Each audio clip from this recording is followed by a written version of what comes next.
one. We are live. Hello and welcome back to the Double A podcast. My name is Aiden Hammond, And I'm Aditya.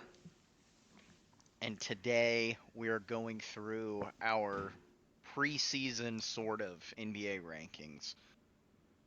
And before we start this uh, episode, if you will, um, little minor announcement. So we are slightly rebranding. You might notice that this channel is no longer called Double A NBA Podcast.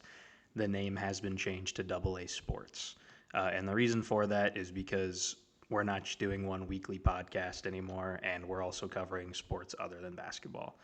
So there will still be a video going live tonight. That, well, actually, by the time you guys see this, it will already be live. But it's going live tonight, Monday the 27th, and that's going to have the AA NBA podcast opening.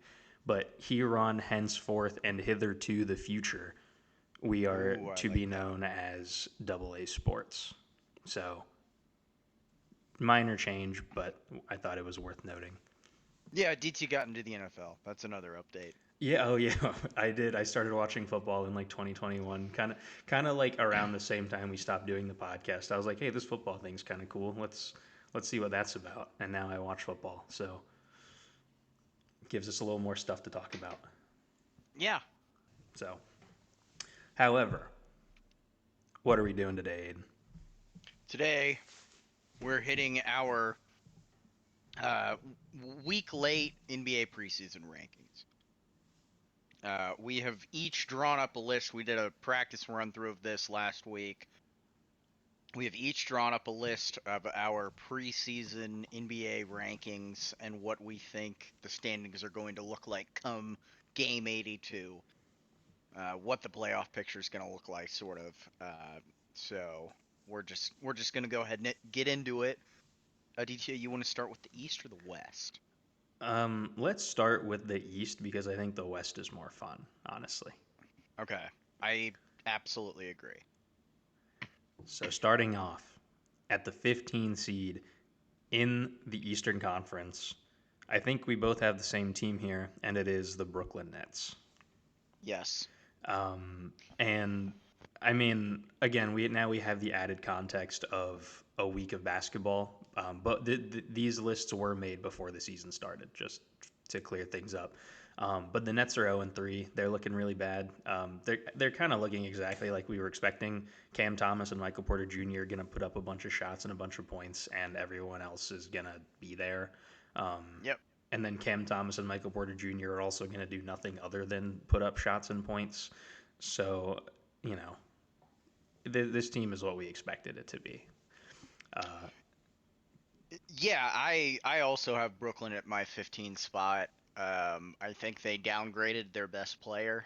They went from Cam Johnson to Michael Porter Jr., which I think is a similar skill set, but a downgrade in quality in terms of just the player to player and leader to leader.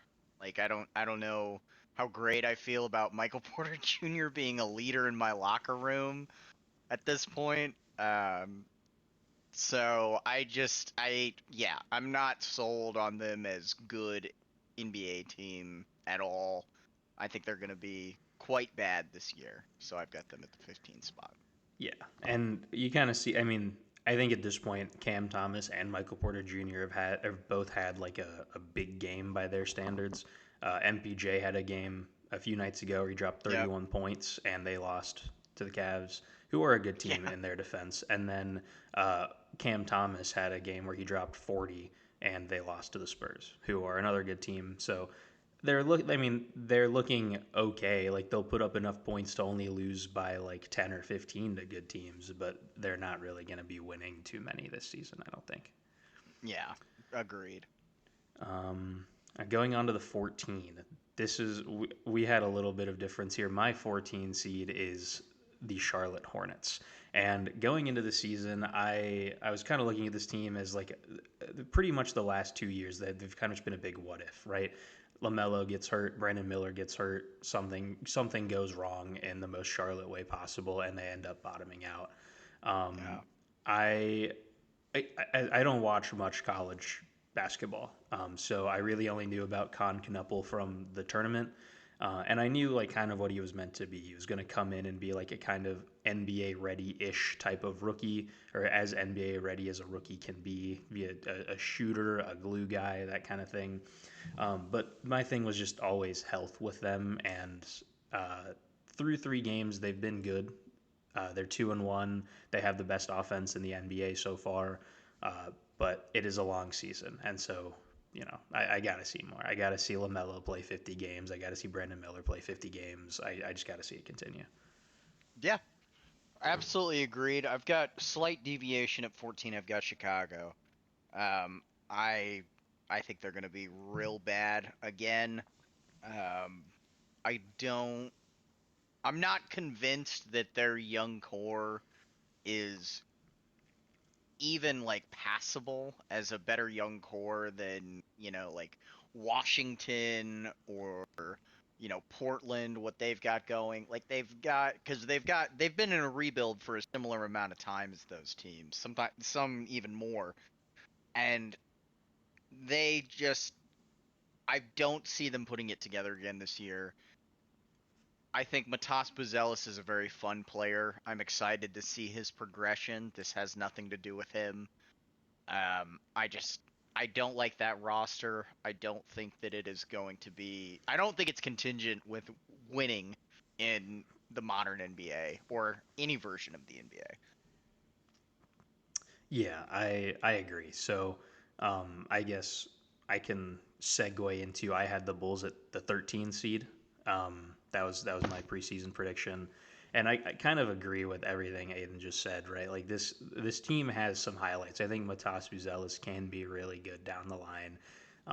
I think they have some guys that I'm like, oh, like Josh Giddey he finished the season very strong with the Bulls last year, Yeah, right? Like Vucevic is still a very good veteran player, but it's just not a team that I look at them and I'm like, oh, like this team is even at play in caliber. Um, However, they're 2-0 and they have the best defense in basketball statistically through 2 games. I don't yeah, think either of us are expecting that to to continue. I like the steps that like Matas. He had a really good game and then one not so good game, but defensively he's taken a bit of a step up. I think I mean it's just this their team defense has been surprising and they played good teams. I mean they beat the Pistons in the season opener and then they beat the Magic, who are 2 teams that both of us have pretty high in our rankings and yeah, they managed to win those games, but I like it's weird to say that even through that, like I'm not super impressed. Like Vucevic has been playing really well. He's been averaging like 20 and 10. Josh Giddey's averaging like 26 and 8 or something. Like it's stuff that I think as you go down the line into, February, March, April, this team starts to slip quite a bit. Um, yeah, so I got them at 13 and I think that's going to stick. yeah. My 13 is Charlotte. So we've got the same bottom three, just slightly different order. Um, I think they're 2 years away from being 2 years away, or 2 years away from being a year away, which is not great with the, year, what is it, 5 for LaMelo now? Yeah, 6? yeah. Five? This is year 5 because his rookie season was 2020-21, right? Yeah, that's Yeah, right. So yeah, I'm not sold on this roster being particularly good. I also, I'm with you on Con Knipple. I'm a little bit more of a college ball watcher, I think, than you are. yeah, Um, for sure. and I thought Duke had a really, interesting run of freshmen last year. Obviously, Cooper Flag was the other big guy, but then they also had Solomon Malwak, who's, a rookie with Phoenix this year and was a top 10 pick. So Con Knipple was part of that trio that I was interested in, and I was not surprised when he went fourth overall. I was not surprised when he went over Ace Bailey. I think that Omar Cooper screwed that up enough And I think that Con Knippel was, as good of a player at the college level as Ace Bailey. It was just, a different skill set, a different role, and, a different team. And I, liked that pick at the time. I really like Brandon Miller. I like LaMelo Ball. But I have the same issues where it's like I need to see LaMelo, fuck 50 games. I need to see LaMelo play 65. I need to see LaMelo get like an All NBA nod. I need to see Brandon Miller play 65. I need to see those guys play 3/4 of an NBA season, which I don't think is too much of an ask. And then, I think Con Knippel should be, top 3 to 5 in Rookie of the Year voting. He should be a Rookie of the Year, all rookie team guy this year. I think that this team, its ceiling could be better, Sure. but I just, I think that the everything else, like the rest of that roster isn't great. I want to see all these things happen, the 65 game threshold for LaMelo and Brandon Miller, and then this All NBA nod for Con Knippel. I think maybe 2 out of those 3 things will happen. Um, I could see, a big injury for one of those guys coming in, and I just, I'm not sold on the rest of that roster, even if all 3 of those things happen. Like, I still think that the East will be kind of competitive. I think the bottom of the East will be this weird, like, kind of bloodbath of bad teams where it's just like everybody kind of sucks, but they all suck the same. Yeah, And I think Charlotte will be kind of in that mix. that's fair. Um, at the 12, I have the Toronto Raptors. And the Raptors are an interesting team to talk about because they have, like, I think Aiden, you described it best like a few days ago. They just have a bunch of 82 overalls on Yeah. this team. Like, it's just kind of a bunch of the same guy. Like, Scotty Barnes is a good player. Don't get me wrong. He made the All Star game once. He's a very capable NBA player, but his exact same role is also being filled by RJ Barrett and Brandon Ingram and Grady Dick. And even off their bench, they have like Jamal Shed and Ochai Agbaji, and they drafted Colin Murray Boyles. And like, it's just Right. a whole bunch of 6'8" forwards. I mean, their point guard is Emmanuel Quickly because he's like really the only actual guard on the roster. Right. And it's just, it's it doesn't work. Like there isn't really like a flow to this team at all, and I think you kind of see like through their first 3 games, they're 1-2, with that one win being to the Atlanta Hawks, and then they lost to the Bucks and they lost to the Mavericks. But like their leading playmakers. Scotty Barnes has 6 assists. Emmanuel Quickly has 7, which isn't like bad. Those aren't bad numbers from like a box score perspective. But then when you watch it on the court, it's like, oh, like these are very like rudimentary, like fundamental passes. Like there's nothing about this offense that like really blows you away. And I don't think they really have the tools defensively to make up for that. Yeah. I've also got Toronto at 12. I I'm not blown away by that roster, by anybody on that roster. Scotty Barnes, I think, is a dude that'll be really cool in his second stint. Uh, When he goes to a he's a different team. yeah, he's gonna be a guy that's like awesome on the Nuggets or something in 2 years or whatever when Yeah. they make a package to trade for him when Jokic is kind of in the twilight or something like that. Like he seems like a guy that is going to flourish somewhere else. But as of right now, I don't think building a team around Scotty Barnes with a bunch of Scotty Barnes clones that aren't as good at what Scotty Barnes does as Scotty Barnes is a good idea. And that's what they've done. And, I think it's a 12 seed in the Eastern Conference. I do think they have a slightly higher ceiling than some of these other teams because, like, they do have players. They got Brandon Ingram. They got Brady Dick. They got Jakob Pertl. They got Emmanuel Quickly. They got Scotty Barnes. Like, they've got, you know, a bunch of good NBA players. They just don't have anybody that's great. And I think that that's going to stunt them going into this year.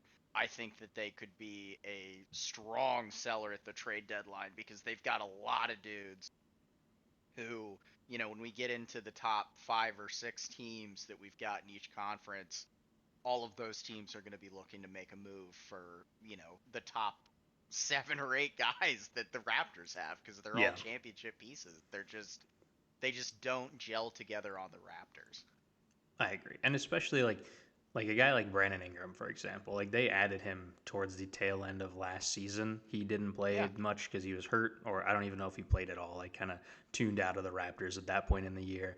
But like he's a guy that yeah, like you said, like pretty much every top team, if the Raptors are selling for like fairly cheap, they're gonna be calling. Yeah. So it'll be interesting to see what comes of that come the trade deadline. Um, you had the Raptors at 12, right? Yeah. Okay. So then going into the number 11, I had the Miami Heat. Now the Heat post the Jimmy Butler saga that kind of went through last year looked rough, and especially going into the season, Tyler Hero set to miss a few weeks or months. I don't really know what his timetable is, but I know he's missing some pretty significant time. Um, Guys like Bam Adebayo is a guy that I have not been particularly impressed with. I think he's a great defender in his own right, but he is very limited with his size, and offensively, he is also fairly limited. I think he settles a little too much for that like mid-range floater kind of shot. They added Norman Powell this offseason, which I thought was good. He was, amazing for the Clippers last year, but I didn't really expect that to continue throughout this season. Guys like Jaime kind of had a bit of a slump last year. And with Tyler Hero out, their starting point guard is Davion Mitchell, who I have been pleasantly surprised with through the first few games of the season. Um, but it's just this isn't a roster that I look at and I'm particularly impressed with. I think Eric Spoelstra is the type of coach that he'll get the most out of these guys, but with the bottom, or maybe not the bottom, but the middle of the Eastern Conference being, if it is as competitive as I expect it to be, I think the Heat could be one of those teams that misses the play in by like 2 games or 3 games or whatever.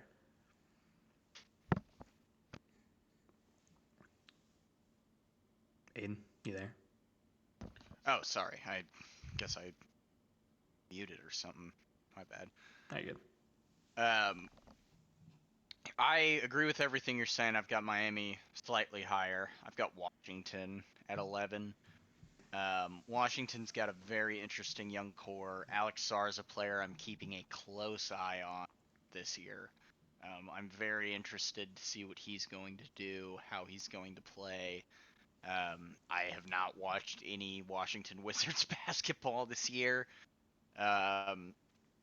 so far through the first week, but I am interested to see what this team does. I think that they could be sellers at the trade deadline, especially if Alex Sarr looks good but nobody else does, or if Alex Sarr looks good and like maybe C.J. McCollum and Chris Middleton are looking solid. I could see them getting some decent stuff out of those guys.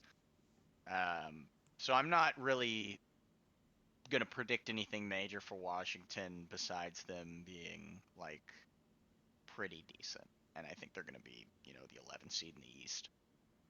Yeah, and we kind of just flip flopped here because I got Washington at 10. Um, Basically, I think you covered it all. They have a very interesting young core. I'd like to see how they progress. And I mean, it's a long season, so we got a lot of room for them to grow. But so far, I haven't been super impressed with what I've seen so far. So,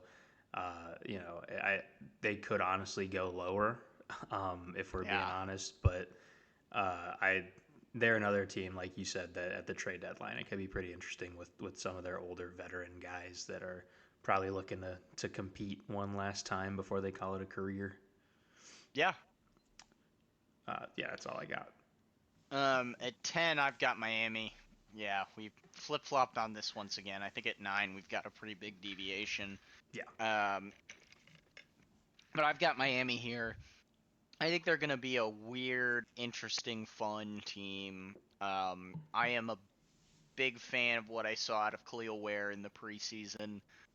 Um, he's a guy who I think predicted to get some when we talked about it last week. I think I mentioned him as a guy who was, maybe going to get some most improved votes. I'm interested in how he's going to progress this year because I think he's got a very interesting skill set. He's a, very tall player, got a great jump shot. Um, Good defensively, good playmaker. So I'm interested to see how he does this year.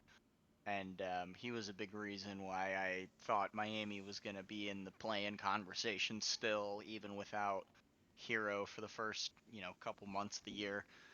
Um, Nothing's really changed about that besides, maybe Davion Mitchell's the guy who gets most improved votes as opposed to Khalil Ware, although Ware had a pretty good game against Memphis. Um, but yeah, that's really all I've got for Miami. They're going to be pretty good because they are well coached, and that's really it.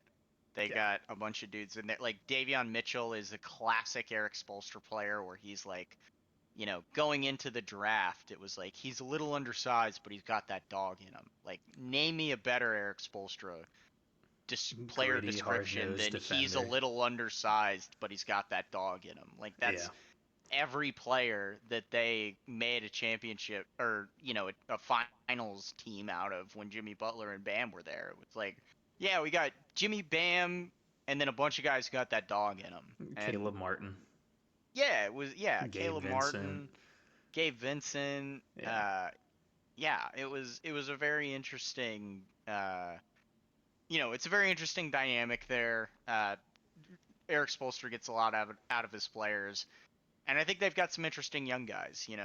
Obviously Davion Mitchell at this point, and I think Khalil Ware is going to come on, in the coming games of the season and make his presence known as a young guy to keep an eye on. Yeah. Hell yeah. Um, Going into the 9. So like you said, this is kind of where we differ a little bit. I have the Indiana Pacers at 9. Um, this team coming off a finals run, we are both big Pacers fans. For anyone that doesn't know, that Tyrese injury was like actually like I went mute for a little while when it. We were for some And we context. were We on a were bachelor yeah party. we were on a bachelor party trip and like Game 7 was on. We extended the trip by a day so we could all be in the same place to watch it. Me and Aiden had on matching shirts.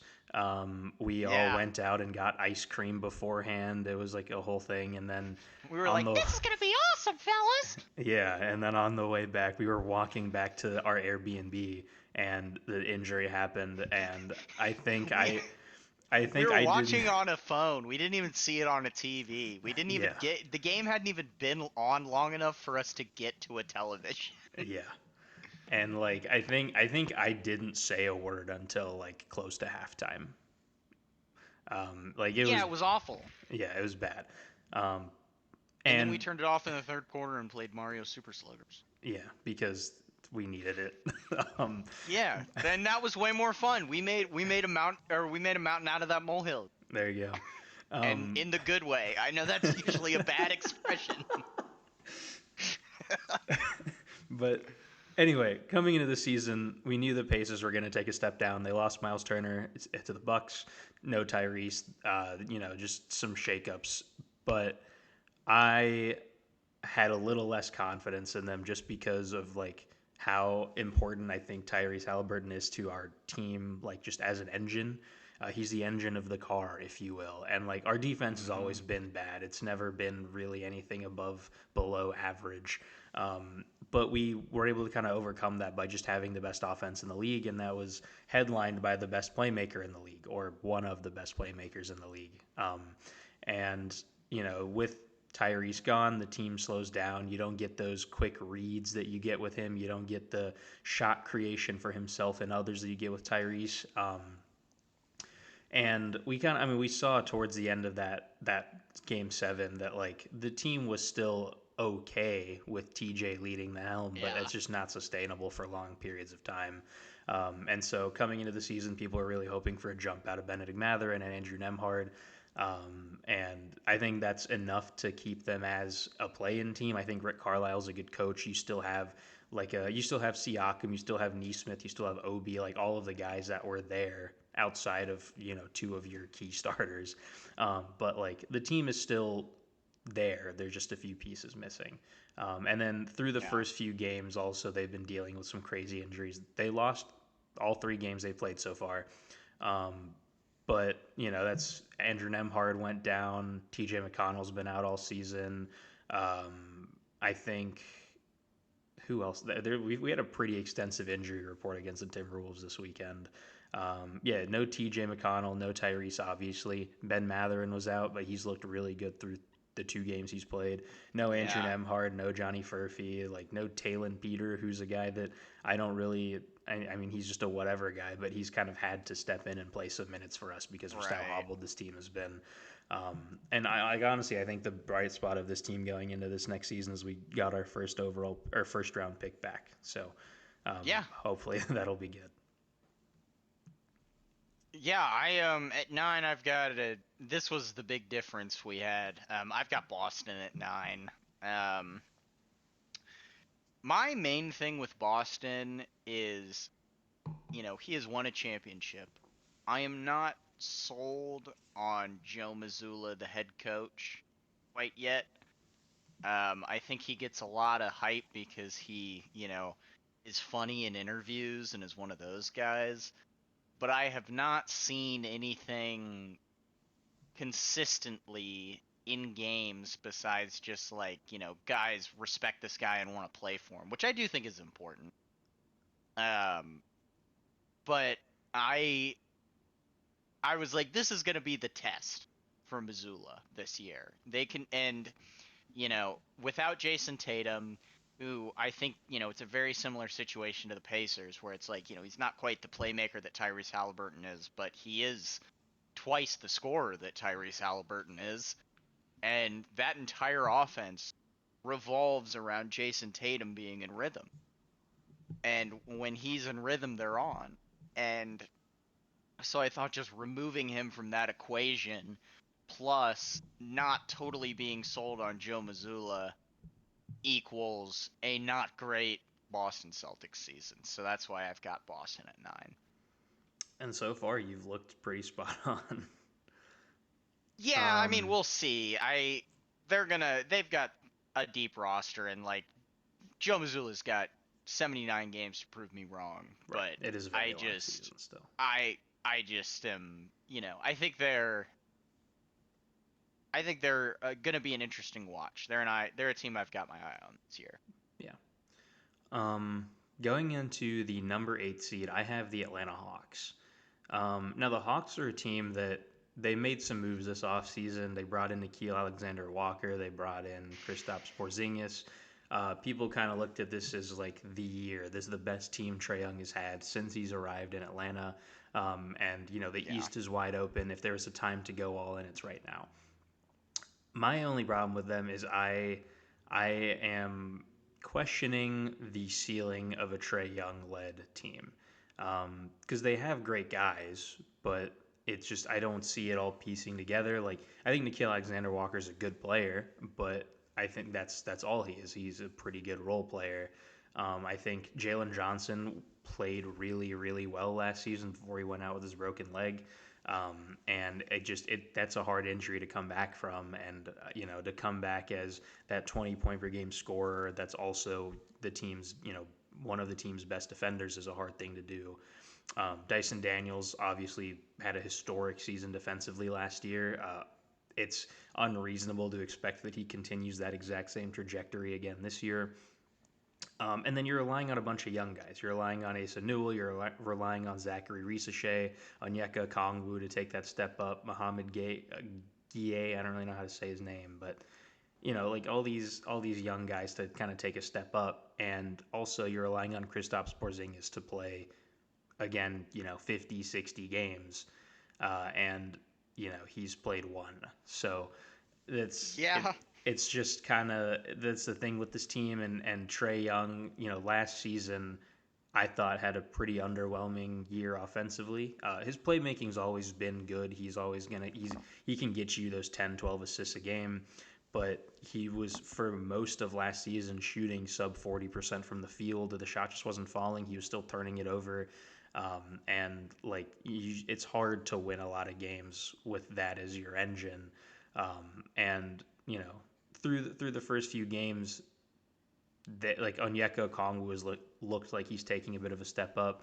Jalen Johnson's looked pretty good. Zachary Risachet has looked solid. Like everybody's looked okay, but it's just kind of I just don't see that being enough with how many teams are. I think kind of gunning for that opening in the championship this year. Yeah. All right. I think that's fair. My eight's Indiana. I've got a very similar. I'm not going to spend a ton of time on it because I've got a similar opinion of them to you. It's basically their engine was removed, but I still think the car can run downhill.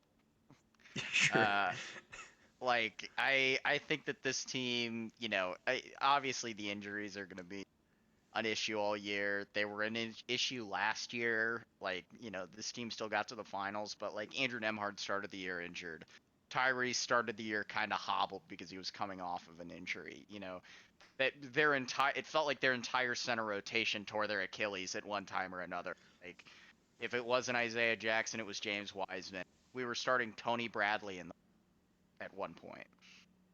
Um, so I'm not sold on them, but I also think that, they've got two guys who are most improved candidates in Nemhard and Matherin. Those are two guys who, when you remove Tyrese Halliburton, somebody's got to get the touches, and those guys are going to default get a lot of touches. And I think that they have enough good players where their floor is kind of just higher, even without, Tyrese Halliburton. So I've got them at 8. That's fair. I have the 76ers at the 7th seed.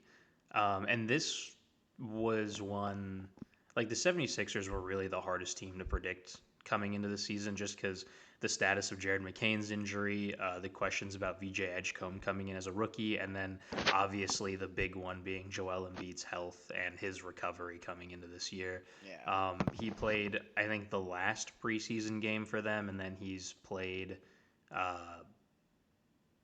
I think all of their games so far this year. Like he's been there.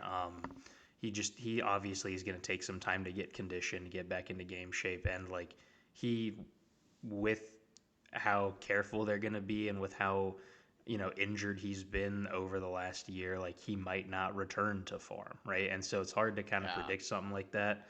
Um, and Tyrese Maxey's great. I think we all know he's an all-star. He can get it done. VJ Edgecombe coming to the season, he looked really good in preseason. I think people were really high on him. Quentin Grimes ended last season really well. Kelly Oubre is a good role player. Like Yeah. they have some decent guys off the bench, and then Jared McCain still, to come back from his injury.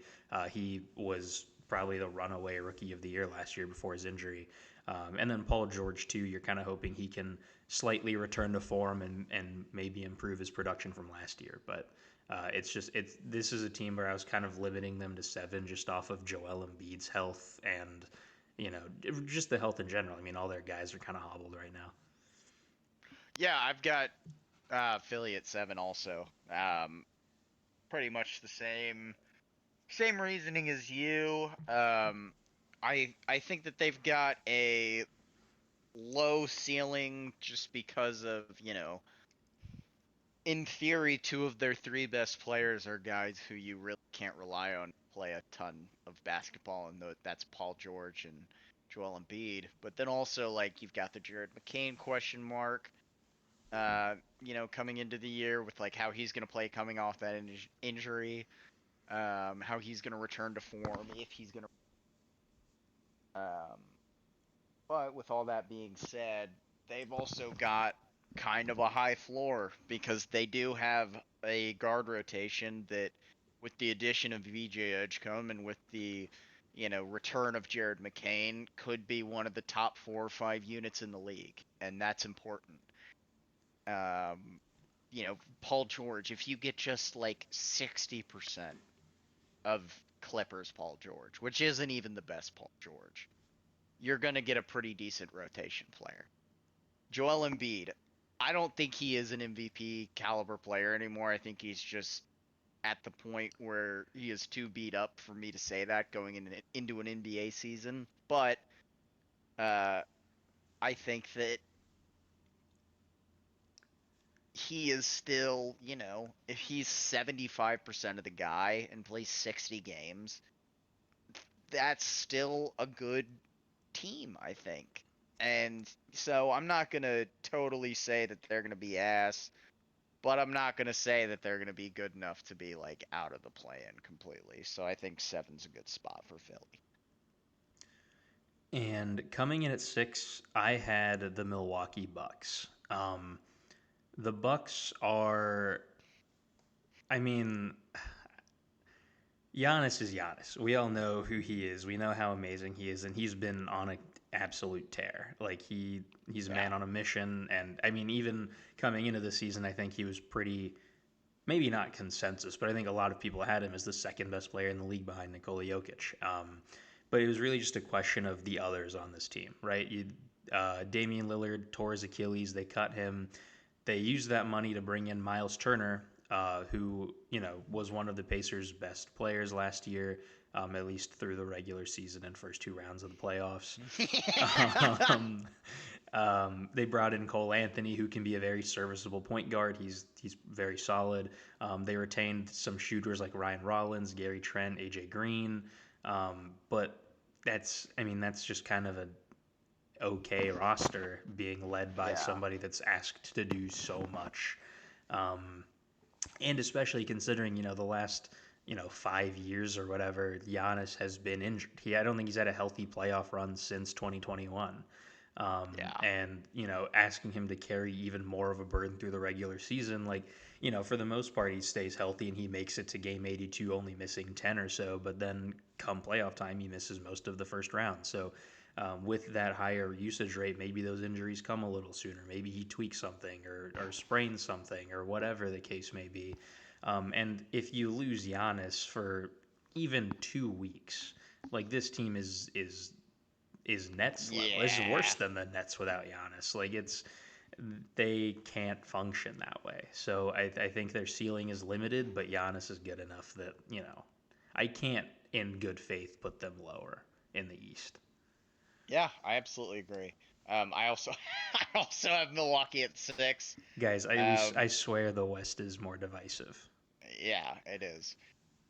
Milwaukee is again another high floor, low ceiling team for me, where it's like, well, they got Giannis, so they're gonna be a playoff team, but they don't have anybody else really.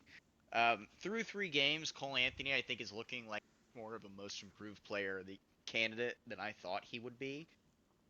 I thought he was a guy where I was like, if he can just like hit his ceiling, Milwaukee could, be pretty good because then they have, a good scoring guard, good playmaking guard, which they have been kind of desperately looking for basically Giannis's entire time there.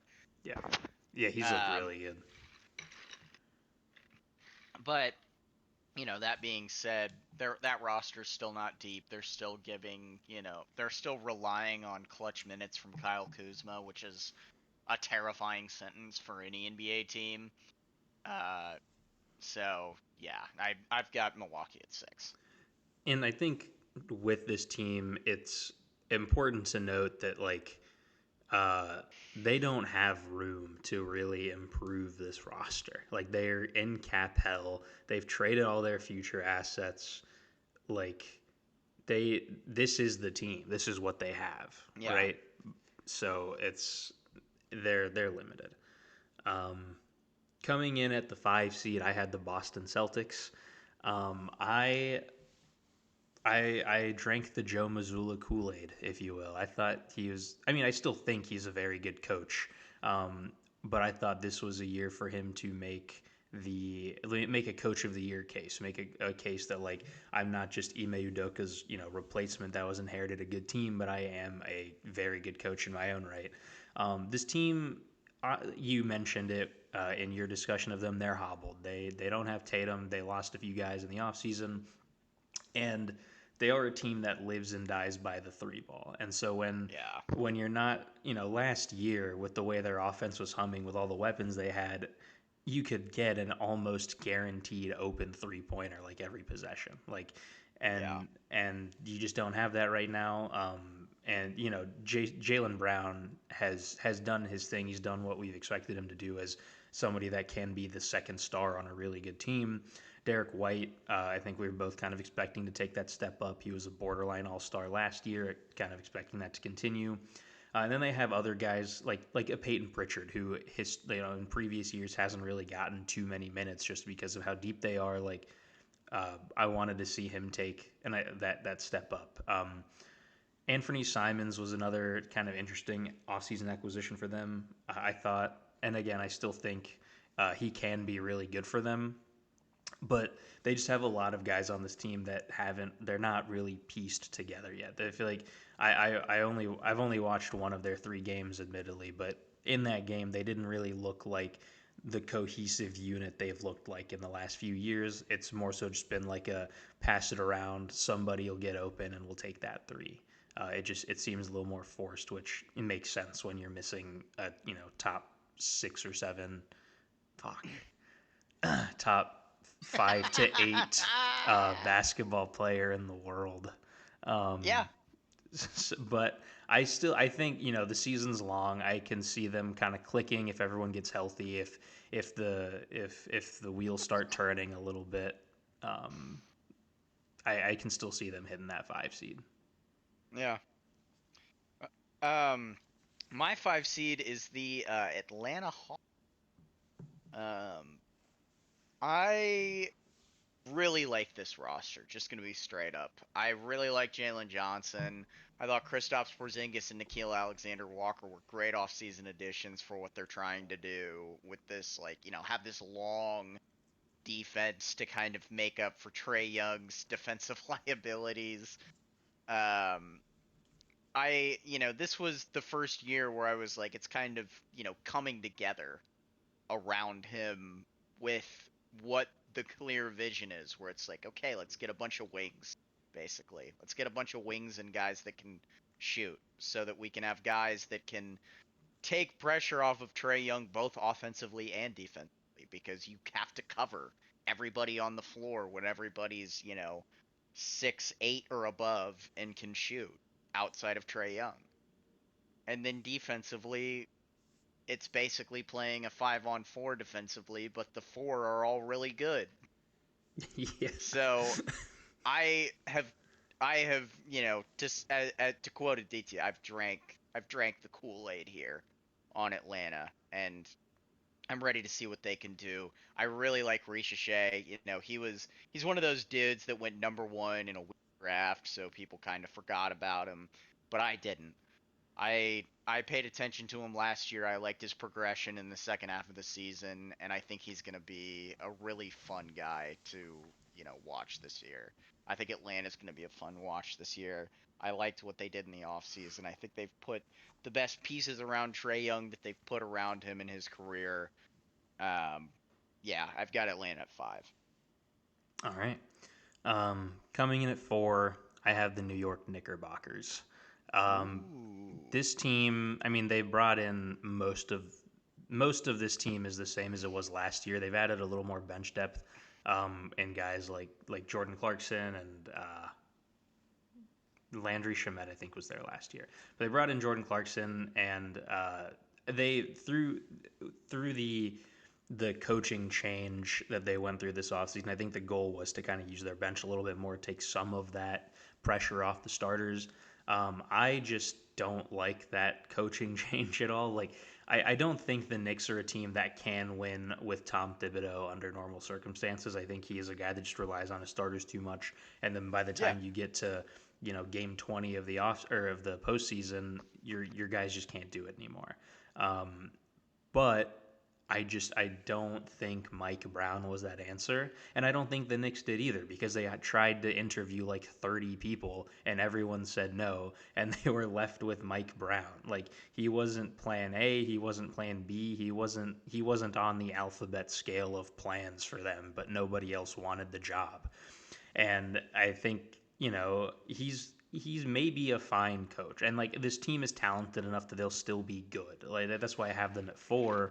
But I don't think I can count on them to have that same success they had last year, especially when some of the teams that were below them in the standings last year, I project to kind of take that jump up. So that is why I have the Knicks at 4. All right. My 4 is Orlando.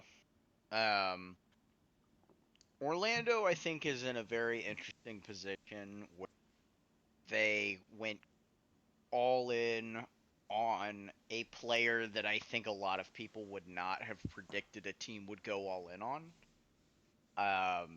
They traded 4 first round picks for Desmond Bain. And I think at the end of the day, that move gives them, a final wing piece for their offense.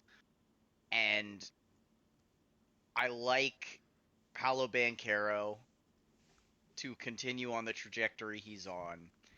I really like Franz Wagner as, an offensive wing player and a defensive wing player.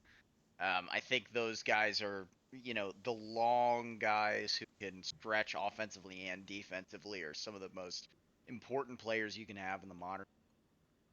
Um, and I think Desmond Bain's another dude that's gonna, or a guy that's going to add another level to their offense. And I am interested to see how that's gonna go because I do think it's a slightly odd fit. Um, but I also I like Wendell Carter. I like Anthony Black to improve. I think they've got some interesting pieces there. Goga Batadze is Pacers another legend. Pacers legend, another center that they've got that's, gave them good minutes last year. Um, I I think that they're going to be pretty good, and I am excited to see what they put out this year. I agree. Before we go to the 3, Shams bomb. Now this is huge. Oh shit, really? The Pacers have waived James Wiseman III to Oh. sign Mac McClung to a multi-year deal. So, Oh, that's yeah, great. Woj bomb. Sorry, Shams bomb. Yeah. That's another thing that happened in the time we were gone is Woj was replaced by Shams. So, Yeah. we're Yeah, kind Woj retired. of, yeah. But anyway, going into the 3 seed in the East, I have the Detroit Pistons.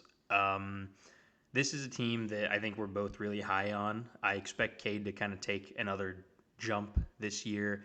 Asar Thompson's a guy that I've been super high on since he was drafted. I think I really wanted the Pacers to get him. He was taken right before, but Yeah. he's a guy that I think he has the potential to be one of the best two-way players in the league. Last year, defensively, he was phenomenal. His offensive bag was just a little bit limited, as was his role. I mean, the Pistons have a lot of guys on that team, a lot of mouths to feed, so it makes sense. But I think coming into this year, I'm expecting him to take a pretty sizable leap. I want to see Jalen Duren improve.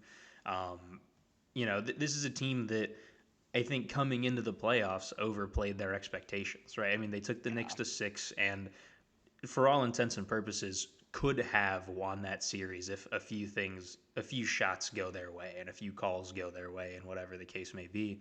But they're a very competent roster, and even like, you know, with the loss of Malik Beasley and Tim Hardaway Jr., like those are two very valuable shooters for them, but they brought in Duncan Robinson to try and patch that hole a little bit. I'm expecting Ron Holland to take a bit of a jump off the bench. Like Yeah. they have a very complete roster, and I think with Cade, playing the way he's been playing and taking the improvements that I want him to take, with Asar taking that step up, like I think this team is ready. Yeah. This is their time. Yeah, at 3 I have the New York Knicks.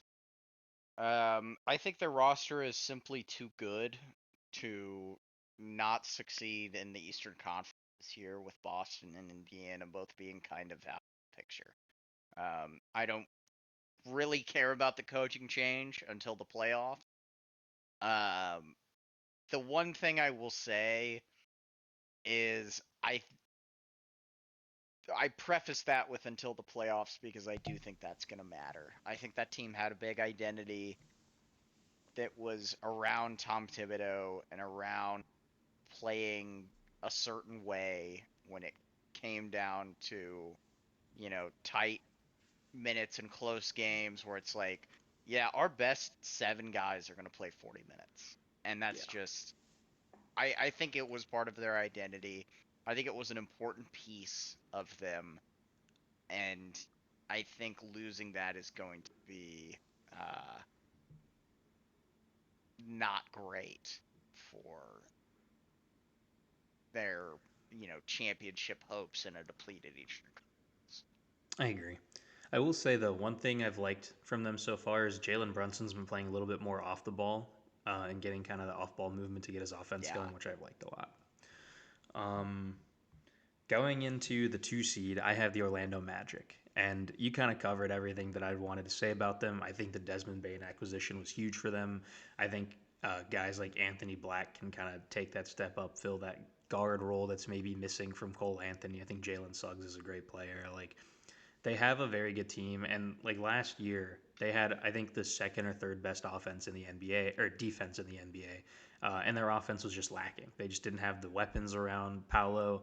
I think this is a year, Desmond Bain at his peak is a 22 to 24 point per game scorer, and he can shoot 48, 42, 90 splits. Like, he can Yeah. be a very efficient scorer for them. It'll take some time to adjust because that is a big roster change, but I think this is a year that Paolo solidifies himself as, like, you know maybe not in the MVP conversation in the same way that like a Jokic or a Giannis or a Victor is, but as like one of those guys that you're like, oh, he's here, like he's a top 10 player in the league right now.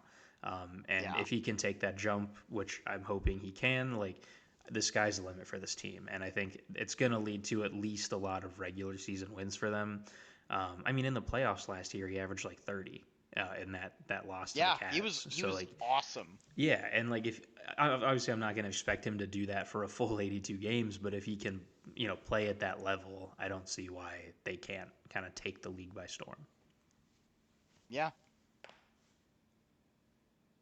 Um my number 2 is Cleveland. Uh Cleveland I don't think really lost anything. But there is one team that I think is set to take a pretty significant step, and that's why I've got Cleveland falling a little bit in the standings.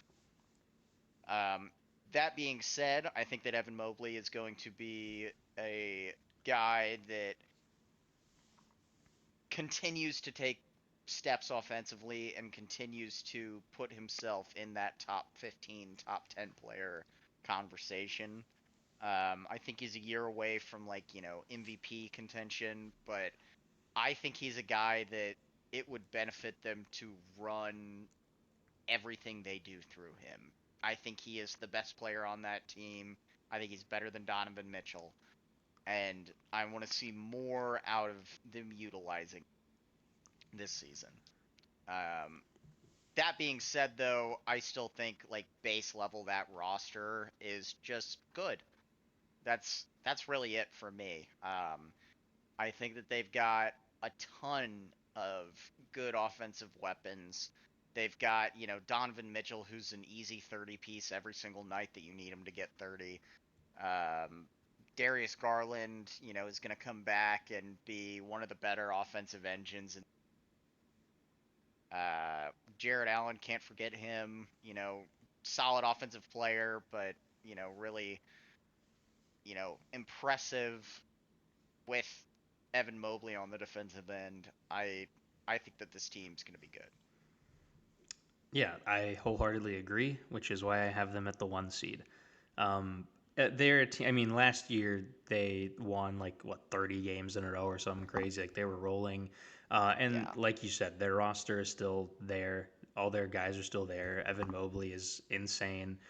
Donovan Mitchell, for as much as I think me and you are both a little lower on him than others might be, like he's still a great player. Health is a concern with this team. Like Darius Garland and DeAndre Hunter have both kind of been dealing with injuries this year to start, and also kind of in the playoffs last year. But like regular season wise, I think this team is still phenomenal, right? It's just a matter of if they're going to flame out in the playoffs again, which I think will happen because of their roster construction. But that's regardless. They should still the East runs through Cleveland, as they say. Exactly. Yeah. All right, let's hear your one. Who we all know. My number 1 seed, the only team in the Eastern Conference I have not mentioned yet, is the Detroit Pistons. Um, Detroit basketball. I Sorry. think we've mentioned it a couple times that. Hold on, I gotta sneeze. Whew, Bless you. We'll cut thank that you. out. Um, we have mentioned it a couple times that, you know, this is an Eastern Conference that is going to be like the narrative all year is going to be Tyrese Halliburton and Jason Tatum are missing the entire season. Somebody's got to step in. And I think that Detroit is one of those teams that is going to take a massive step up. And I think they're going to be the 1 seed. This couples with my, Cade Cunningham MVP take.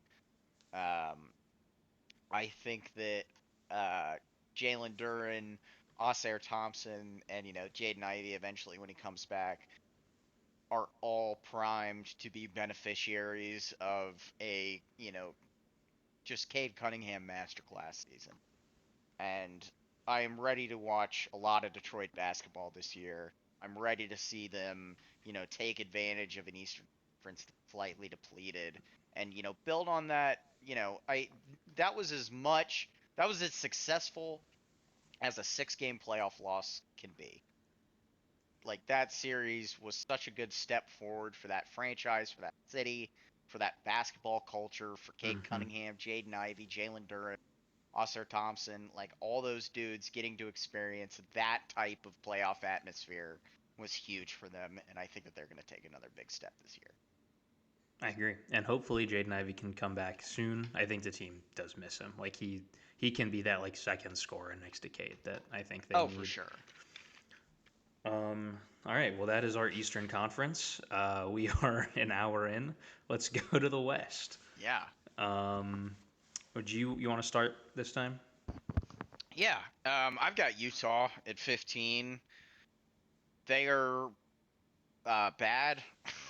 They're gonna Yeah, be bad. yeah. Um, I think when we talked about this last week, I believe our agreement was like the best time to sell on Lowry Markkinen was 2 years 3 years ago, ago, yeah, and the long best time time ago. to start building around Lowry Markkinen was also 2 years ago. Yeah, Uh, like that, they missed the boat on both of those things with him, and now they just have like a top 25 player who is gonna rot probably again this like until he gets traded. And yeah. I, I think that this team is built weird. I think that Ace Bailey's going to have a lot of opportunity to put up Rookie of the Year numbers.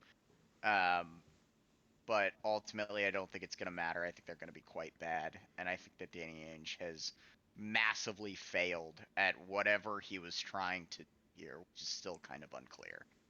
Well, the problem is Danny Ainge just refuses to do a trade with another GM unless he feels like he is the smartest man alive and the other person's a walking Right. dumbass.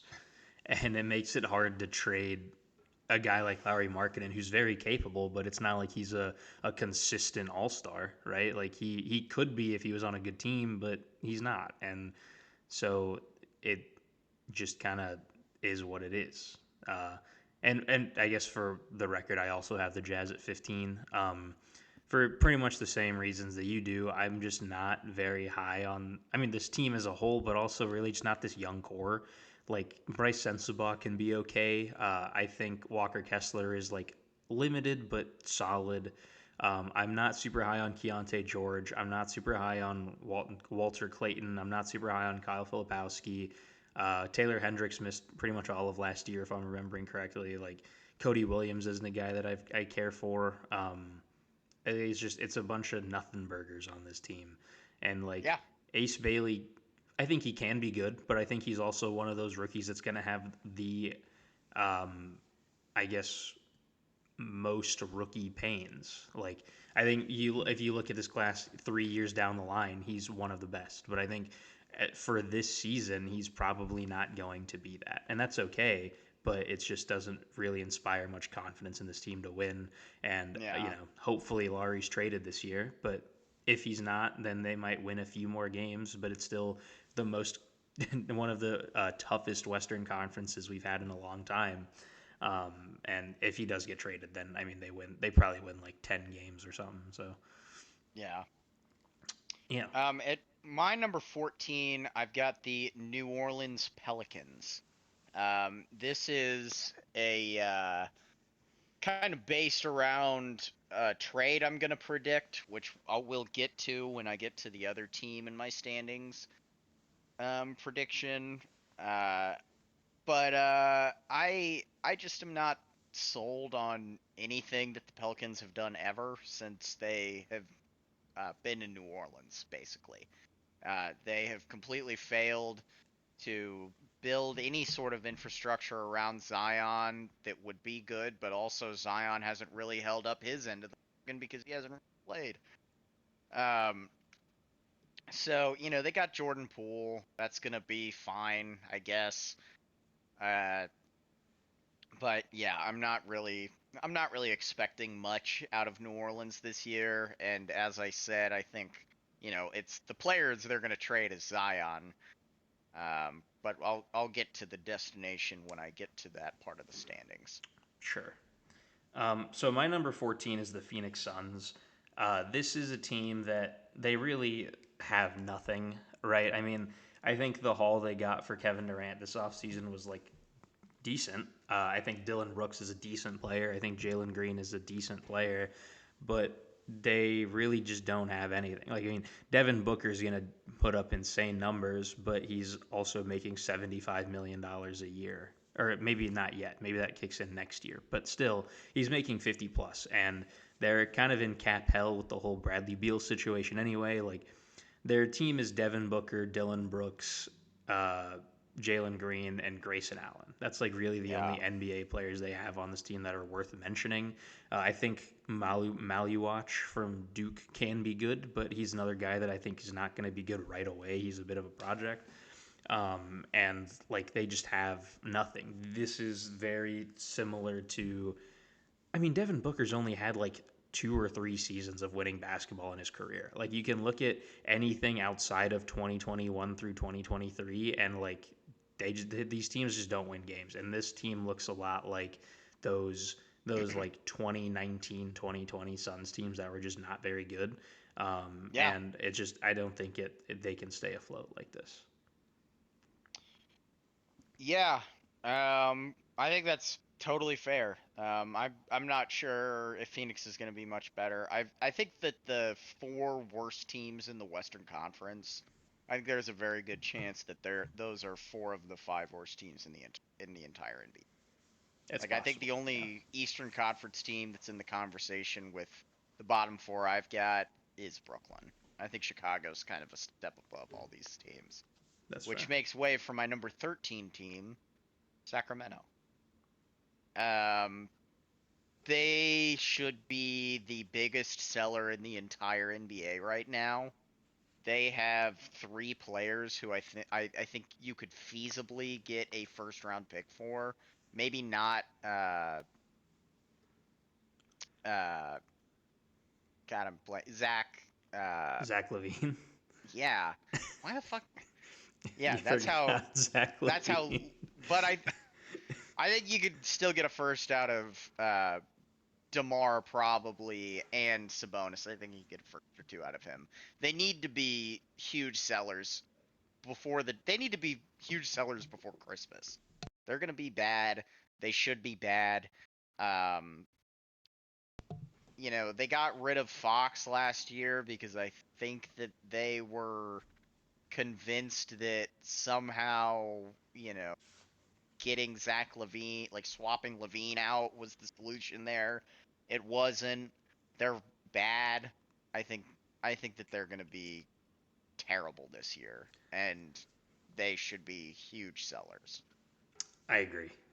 At my number 13, I have the Dallas Mavericks. Um, Obviously, the big news with them was the Luka Doncic trade last year. Um, Kyrie Irving is out, I think, until April or something. I know he said he's going to be pretty cautious with his recovery. He's also like, in his mid 30s, so it's possible he just comes back and isn't the same player anyway. Anthony Davis, hope he stays healthy. I think he's a great player, and I obviously you never want to wish injury on anybody, but historically he is very injury prone, and like Right. I'll be shocked if he makes it through 50 games this year. Like it's just not something he does all the time. And he had a few healthy years in LA where he was able to get through a good chunk of the season, but now with his usage rate that's going to be as high as it's ever been, this team is kind of like those old New Orleans teams where he's just going to be asked to do too much. Yeah. And I think they're just putting too much stake in a rookie, right? Cooper Flag. I think he's going to be great. I think he might even be great this year. I had him as my rookie of the year coming into the season, but he's going to have some growing pains. He reclassified to graduate high school a year early, and he only spent 1 year in college, right? So he's super young. He needs some work, and the others on this team just don't really move me. I think they're very big heavy, right, with PJ and Derek Lively and Daniel Yep. Gafford, and obviously Anthony Davis and Cooper Flag, and like their guards are just mediocre, right? I think Klay Thompson he came to this team to kind of take a step down, take some load off of him, and play next to one of the best playmakers ever. And now he's no longer has that. I think Max Christie is going to be asked to fill shoes that are a little too big for him. Like this team doesn't have much, and as for as good of a coach as I think Jason Kidd is in very particular situations, this is not a team that I think he's gonna maximize, and I think it'd be hard for anyone to maximize it. Hence, I have them being at the 13th seed. Yeah. All right. My 12 in the West is Phoenix. As I said before, I think there's a very good chance that the four worst teams in the Western Conference are four of the five worst teams in the entire NBA, and I think Phoenix is going to be awful. Um, they, I wish I could see Devin Booker on a good team right now, I guess, but it's just not going to happen. He took the money, and this is the result of that when your front office mismanages every single asset they have. Mm-hmm. Um, so yeah, I really don't have a ton to say on Phoenix besides they're gonna be quite bad. All right, we are coming back two Yes, days later. there was a bit of a pause at the last episode. However, like Aiden said, 2 days later, we're back like we never left, except the 2 days of basketball have happened since then. Yep, However, we were at Aiden giving his 12 seeded Phoenix Suns, who will be Garbo butt cheeks. they will. Um, and at my number 12, I have the Sacramento Kings. Now, I'm pretty sure, Aiden, that you had the Kings lower, and we've already talked about how bad they're going to be. Yep, Would that be correct? Okay, great. that would So that would be correct. yeah, they're garbage. They built like the Bulls from 3 years ago, but without like Lonzo and all the connecting pieces that made them somewhat okay. And they don't really have Zach Levine's not exactly a tradable asset. DeMar DeRozan's a tough asset to trade. They really only have Sabonis and Keegan Murray who's out for the season. So yeah, they're gonna be bad. And I feel so bad for Kings fans because they really had 1 year of being mediocre, and that was like their highlight. Yeah, pretty much. All right, that's all I got to say about them. So on to the 11, Aiden. What are we looking at? My 11 seed is the Portland Trailblazers. Um, I really like, going into this season, I really liked what the Trailblazers had put together in terms of just young core. I'm a big Scoot Henderson guy. I liked him in pre-draft. I liked what he's kind of developed into after, a little bit of a rough start his rookie year and, the start of his second year. Danny Adija has been one of the best players in the NBA over the last, year, basically, like really in the calendar year of 2025. Denny's been like one of the top 30 players in the NBA, I think. The He's Denny been guy. very good. Um, I was expecting another step up from him. I, quite like Shaden Sharp. I know we disagree on that a little bit, but I think he's a good, third or fourth piece to have. And I think what his skill set, what he brings scoring wise, offensively, I think is pretty indispensable to a, young developing team. So I liked, what they had going into the season. Obviously, things have changed a little bit. Their Mm-hmm. head coach got fired a game into the He year. he got arrested by the FBI. Yeah. Uh, and honestly, it seems like it's been kind of a good thing for them. They I seem think they're like 2-0 almost, since he got yeah, they fired. seem kind of rejuvenated after, they lost a tough first game of the year. And, my elephant in the room for me with Portland is I think they're going to make a big splash trade. I think they're going to be the team that makes a move, makes a call for Zion Williamson, and I think they're going to pair him with Denny.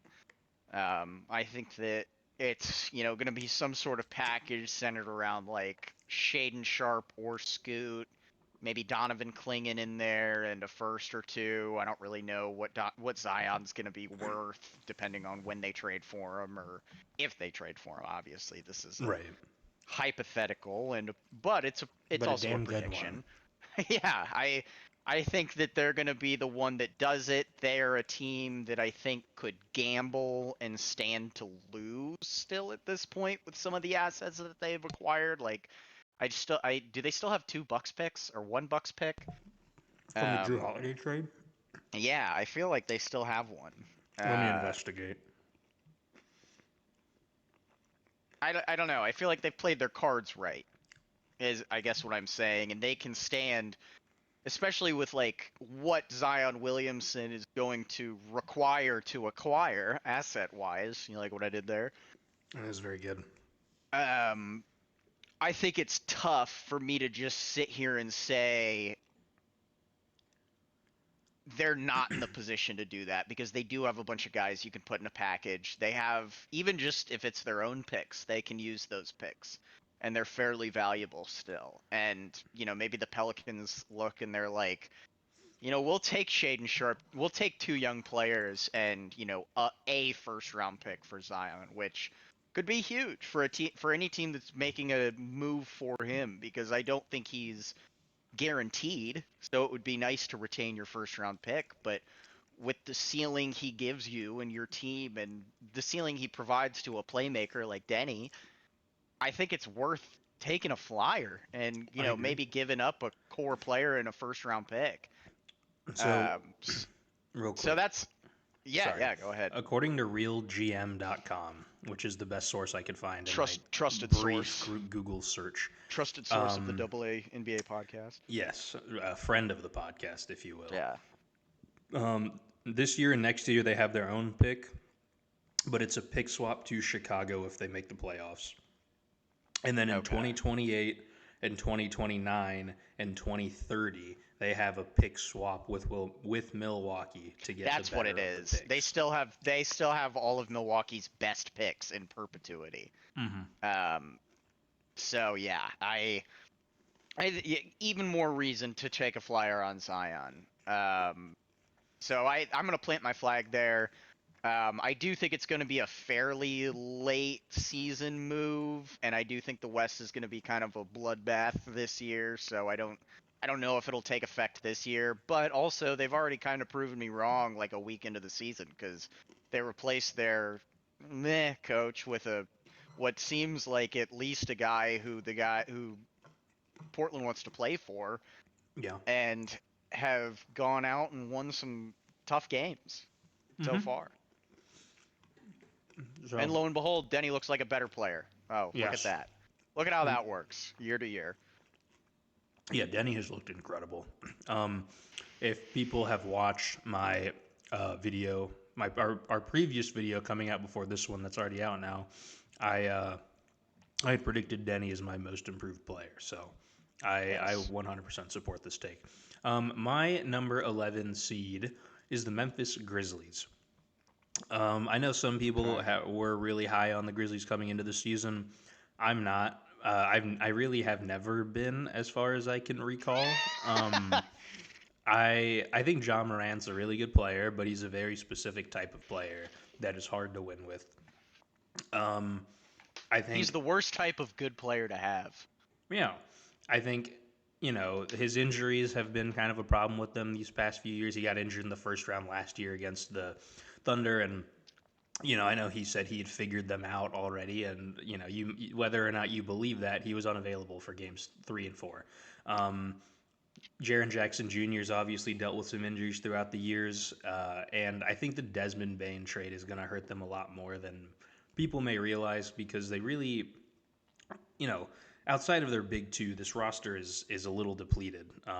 They have Santi Aldama as a decent role player, uh, but the trolley problem can only do so much. He's just one man. They have Jock Landale, Cam Spencer, Contavious Caldwell Pope, a bunch of like all right guys, but again in this Western Conference where last year the 3 through 10 seed were separated by like a game or something, like you need a little bit more than an all right supporting cast. Um, they also have a new coach. They fired Taylor Jenkins pretty late last year, and through nothing but my own speculation, I think there was some locker room issues between John Morant and Taylor Jenkins, and the front office chose the player, and I think that was the wrong choice in this particular case. But obviously, I don't have any verifiable sources there. Um, so I think this team's going to struggle. I mean, they struggled last year. They got worse in the offseason. I just don't see this team being really anything. So I have them at the 11th seed. Yeah, I that brings me to my 10 seed, the Memphis Grizzlies as well. I Oh, think that I would like to clarify an interjection I made on yours. I said John Morant's the worst type of good player to have. Not generally. John Morant is the worst type of good player to have as your number one.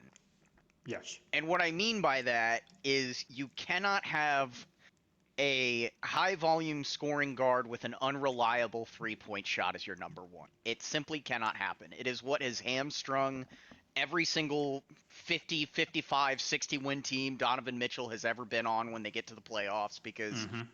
he is a high offensive volume guard with an inconsistent 3-point shot. And to his And when credit, he's I will say John Morant is a better uh, facilitator than Donovan Mitchell. Like he's oh, not as one absolutely. dimensional as a guy like Donovan Mitchell. No, he's a much better playmaker, but it's still like you hit a ceiling, you hit a plateau with a guy like that. Mm-hmm. Because he still doesn't necessarily have a reliable 3-pointer. Yes. Um, I think that John Morant on a team with I think if you swapped Jalen Williams out for John Morant on the Thunder, that's an interesting team because you have him with a premier playmaker in Shea and a premier defensive center and another guy that can kind of make plays and score in Ched. That's an I think interesting point. Is Shea considered a premier playmaker? Like I know he's not bad, but is he a better playmaker than John Morant? Do you think? I think he is. Yeah, absolutely. Okay. I don't think it's his. I think he is such a spectacular scorer that it is not his number one thing, and he's so much more effective when he's shooting the ball. Mm-hmm. But when Shea has to facilitate, I think he's very, very good at it, and I think that's a big reason why he won MVP last year is because he was so good at getting, Kason Wallace and AJ Mitchell and Aaron Wiggins involved off the bench or in the starting rotation if they were in there because Mark Dagnall likes to play around a lot. Yeah. He's very good. Like I feel like Jalen Williams, and part of this is because Shea Gilgeous-Alexander takes so much pressure off of other guys, just shooting wise. But I feel like Yes. J Dub is a better player when Shea's on the floor, throwing him passes than when he's facilitating himself. That's But fair. anyway, that's the best possible scenario he could be in. I think if you put him on a team with like say Steph and Jimmy. Like if you throw him on the Warriors right now, I think that's a good environment for him. I just don't think that Memphis Him and is. Draymond Green might make the city of San Francisco explode. Yeah, that is true. Um, but yeah, that's my thing with Memphis right now is I don't think it's a well-built roster to accommodate his skill set. And part of it is just on his skill set. Like I don't believe he's a number one on a championship team. Yes, I agree. They also traded one of their three best players this offseason for, quite a haul of first round picks, but I certainly don't think it made them better in the meantime. Uh, the rest of that roster is interesting, but I don't particularly see it as good. I think Zach Edey's going to be an interesting development player this year. He's a guy that I've kind of got my eye on to see what he adds to his game. But ultimately, I don't see it from Memphis this year. I've got him at 10, edge of the play-in. I think they're a cut above the teams below them, but I'm not in on them. Hell yeah. My number 10 is the Portland Trailblazers. We just kind of flip flop there. Oh Um, yeah, I like the Blazers.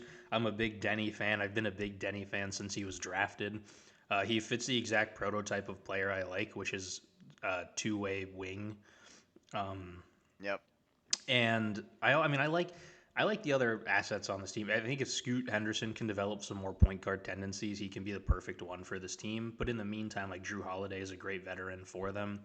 I think I want to preface. I know you said Shaden Sharp isn't the type of player I typically like, and that is true. But I meant more so that Shaden Sharp is not a player I like as a cornerstone of a franchise. I think he's a fine player. I just don't want him being a top three player on my team if I'm trying to yeah, contend. yeah. But I don't think he's bad. He's a great scorer. He's athletic. He's versatile. He's young. He's got a lot of room to grow and prove me wrong or whatever. So I don't want to count him out.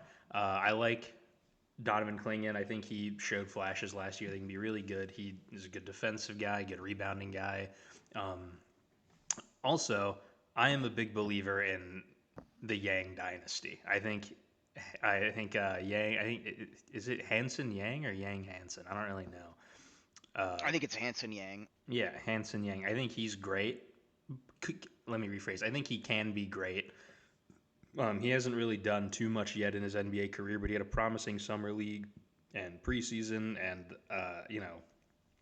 I get that I get a vibe about him that he can be a pretty good rotational center, and so I want to see some more of him in the next year or two. But the Blazers will look great, and a lot of that is Denny and Tumani Kamara and Drew Holiday and like this defense that has been. Matisse Thybulle's another guy. Like they have had a pretty good defense.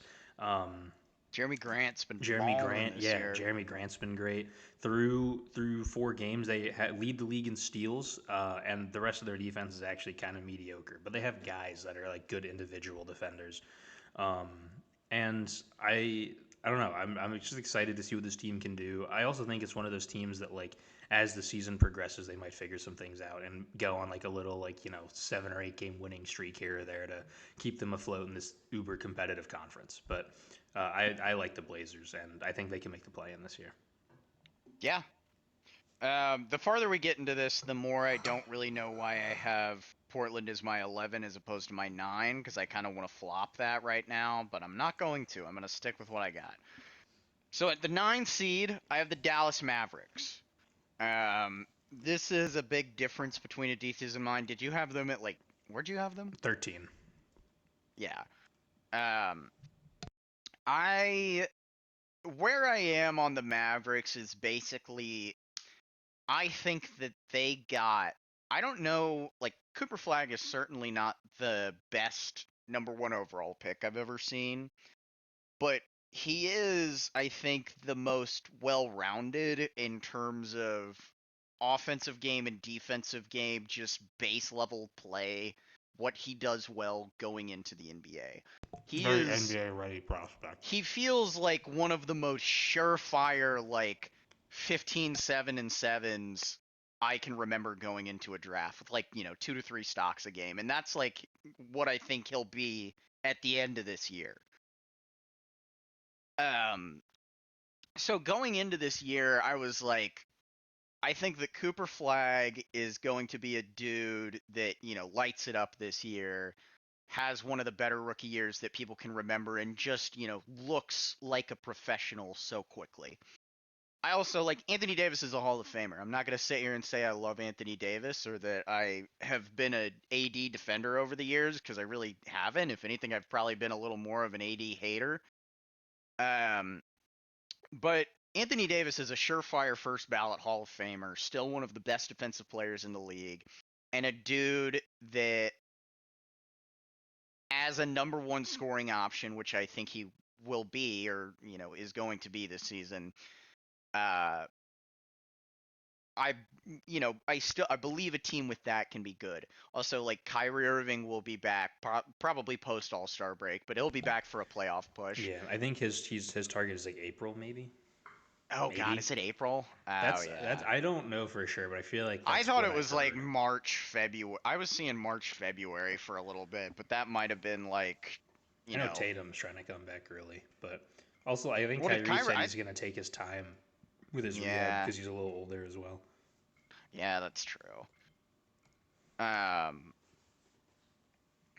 so I think that they have a pretty well built roster full of veterans to surround, a rookie who's going to come in and, a guy with a skill set that feels like a floor raising skill set. He's going to come in and take that group of veteran, like, they still got PJ Washington, they still got Derek Lively. Like they still got guys. Like, it's just the perfect built team for Luka Doncic, and Yeah, Cooper Flag's gonna have to come in and figure out how to play in that. But yeah. if there was ever, a draft prospect that could do that and figure it out, I figured it would be him. Dallas hasn't looked great through the first couple games of the year. I'm still gonna stick with this though, because Cooper's been figuring it out. I think. Um, I mean, I think, point guard's a rough transition for anybody that hasn't played point guard before, but it's also very tough especially in for the a NBA. rookie. Yeah, it's also very tough for a rookie who's never played point guard before to play point guard in the Yeah, NBA. So it's going to take him some time to like figure it he out. until he played the defending champs, he was improving in every game. They threw a He looks, running back in at quarterback game one of the season. I mean, yeah, yeah, and also, yeah, that like, you play point guard for the first time, you're gonna shoot for a 13 and get 0 assists. Like yeah. that's just how it goes sometimes. Um, but I don't know. I was pretty high on them coming into the year because of him and the impact that I think he's gonna make. Haven't been right so far, but I'm still gonna stick with this because I feel like a fraud taking Portland to Dallas and swapping them after a week of Because the you're not season. you're not bitch made, I'm not bitch made. I'm right? gonna ride it out. It's not like I have money on it. I just Hell have yeah, my reputation. yeah. All four people that watch this are gonna know you're a Yeah, fraud. exactly. They're gonna be Um, like, "You fucking pussy." at the number 9, I have the Golden State Warriors. This is another one that is probably lower than some other people have them. I just the thing that scares me about this team is it's very one dimensional and it's very old. Um, and they started the season really really well, and I can say honestly say that I expected them to. My biggest concern with this team is that one, all of their guys that are like important are on the wrong side of 30, And as you get to game 50 and game 60, that tiredness and that age kind of starts to wear you down. And also, this team isn't very deep. It's they have their starting five and like a guy off the bench. You Yeah. know, I mean, we were joking all summer about like every time they added a free agent that we recognized, shit, they have another NBA player on them. They're up yeah, to 10.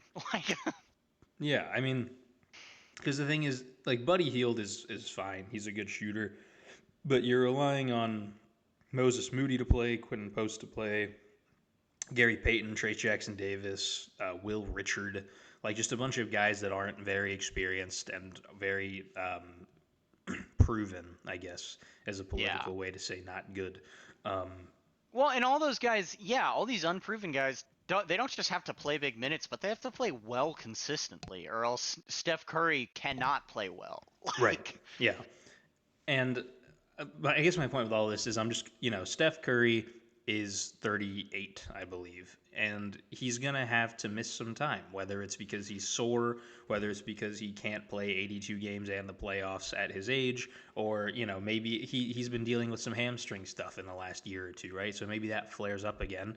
And I'm just concerned that if he misses, 2 weeks with whatever, or Jimmy Butler, who's also had some injury history in the past few years, misses a week or two, like, those are all and it's games that they quietly lose. 35. Yeah, and he's 35, right? And so like, if you don't have Steph Curry for 6 games, I think you go 0-6 or 1-5 in those 6 games, and I just don't think that's sustainable over the entire course of a season. And I think we also saw like last year in the second round, they they should have beat the Timberwolves. I mean, that if they were fully healthy, I think they won that series. But Steph Yeah. Curry went down, and they kind of got embarrassed because they're just not built to play without Steph Curry, and they can't do it. Yeah. So like and in a conference that's this competitive where winning 48 games can get you a 9 seed, I think that's where they're going to fall. They're just going to drop some games that they probably shouldn't drop because of injuries or load management or whatever the case may be. Um, Now, I also will say Jonathan Kuminga has looked much better this season than I expected him to. I figured, him and Steve Kerr haven't had the best relationship. Him and Steph Curry seem to always struggle playing on the court at the same time. And with the contract dispute they had this offseason and everything, I thought he probably just wouldn't come into the season looking very good. But he has been. He's looked very good for them. And I think if he can develop into like one of their key guys, that can help keep this team afloat a little bit when they need it. But that being said, I still have them as a playing team. Yeah, I'm a little higher on the Warriors than you. Well, I'll get to that. At my 8th seed, I've got the Los Angeles Lakers. Um, Los Angeles to me feels like a team that is, I say this a lot. They feel like a year away from being like a year away, or maybe they're a year away from being contenders if they do everything right this offseason. Um, but currently their roster is comprised of Luka Doncic, LeBron James, Austin Reeves, and for what feels like the fifth or sixth straight year of the LeBron era in Los Angeles, the rest of the roster is the leftovers. Like, dude, Marcus Smart in the Big 25, like DeAndre Ayton's out there. Rui's a good player that they've gotten, and I think has continued to develop well in that system. But it's he's there. Like, I just don't necessarily look at that Lakers roster and see anything that pops outside of the top three guys.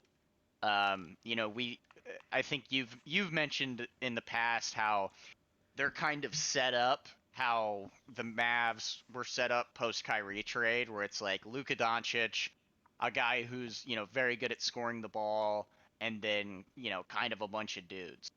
Yeah, And Luka Doncic is a guy with a skill set that is maximized when you surround him with a very specific set of players with a very specific set of skill sets. You need a bunch of like long dudes that can also shoot and that can defend 1 through 5. You got to have a guy in that dunker spot that's preferably, 6'10". You got to have another dude that can catch lobs and rebound offensively. Like, you got to have some certain pieces that the Lakers just don't have right now. A couple games into the year, I think Aiton's looked better than I thought he would. Um, I still think that it's a very leftovers roster, but through 4 games or whatever, Austin Reeves has looked like a first or second team All NBA guard. Had He's going back to to get back 40 200. burgers. Yeah, he's going to get $200 million from them easy this offseason, and that's the first thing that they have to do well is they have to extend him ASAP whenever they can. Yeah. Um, they now have the money to do that. I know we talked about that on the last episode that like they got this private equity infusion. They cannot just like claim mom and pop shop anymore. They got to actually go out and like retain their guys. They got to invest in Luka Doncic by Mm-hmm. investing in the pieces around him, and I think Austin Reeves is a piece of the future there. But this is not the year for them. I don't see it. I think like Luka's already missing time. LeBron's going to be out until Christmas at least. Um, Is it Christmas? I thought he was coming back in November. was it November? I thought it was maybe early. I mean, Christmas was a slight exaggeration. I thought it was December. Oh, I it was might seeing be. mid. I was seeing mid to late December. Okay. Um, Damn. but yeah, I'm just not in a place where I trust this roster. I don't like Luka's already missed time. I don't necessarily like he's gonna have to earn that back from me. I'm not just gonna be like, oh yeah, Luka's gonna play 65 games this year. Like, no, that's not a guarantee right now, Yeah. and he's gonna have to do it this year for me to be like, oh yeah, like he's looked spectacular when he plays. Um, but I'm not gonna sit here and be like, yeah, he's a guarantee to play 65 to 70 or 65 to 80. Yeah. That's fair. Um, and if he doesn't do that, I think the Lakers will be not great in the games he doesn't play.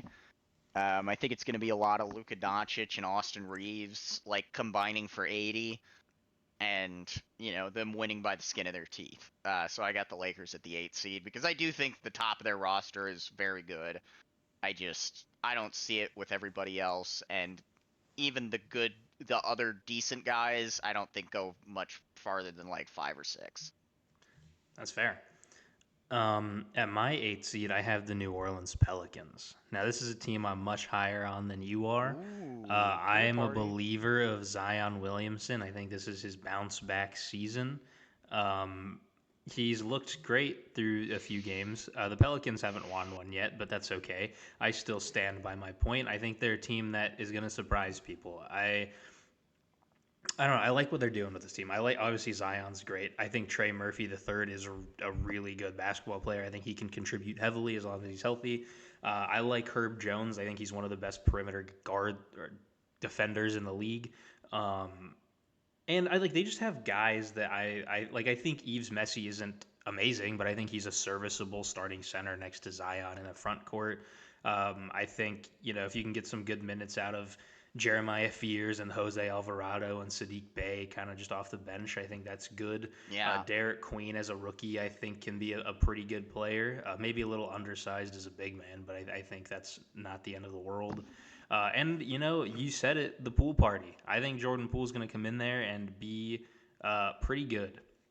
And also, they have DeJounte Murray coming back soon, I believe. I don't know exactly when he's expected to come back, but I think it's sometime this season.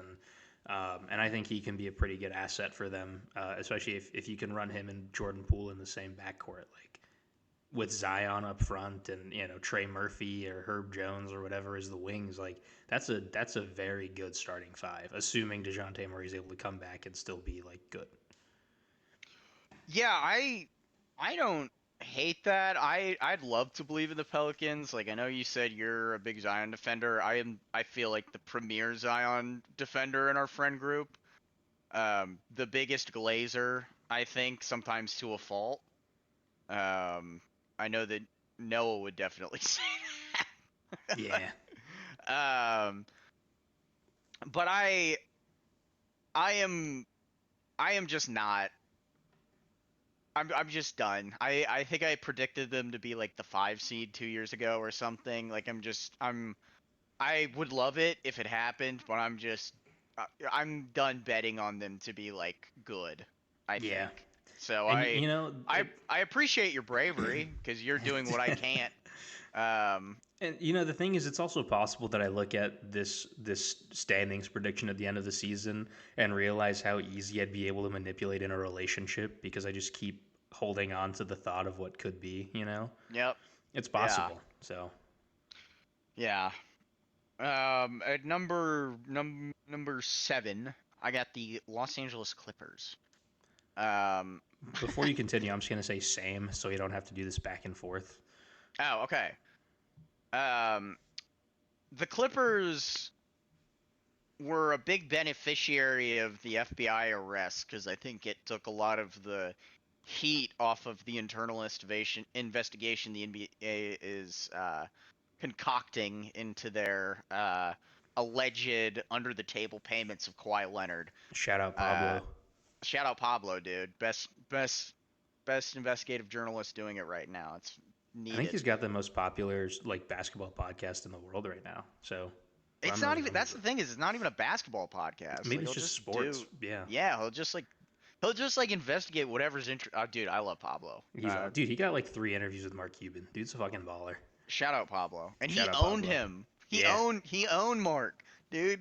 Took him to Yeah, the dude. fucking Mark didn't have table, fucking dude. AI to tell him what to say this time. He had to do it face to face. He got taken to the rack by Oh facts yeah. and logic. Mm-hmm. That's that Indiana versus Harvard degree, dude. At work. Yeah. I have an Indiana degree. I could say that. And I have a Purdue degree, so I can bash on Indiana because they're bad at everything except football, for some reason. Yeah.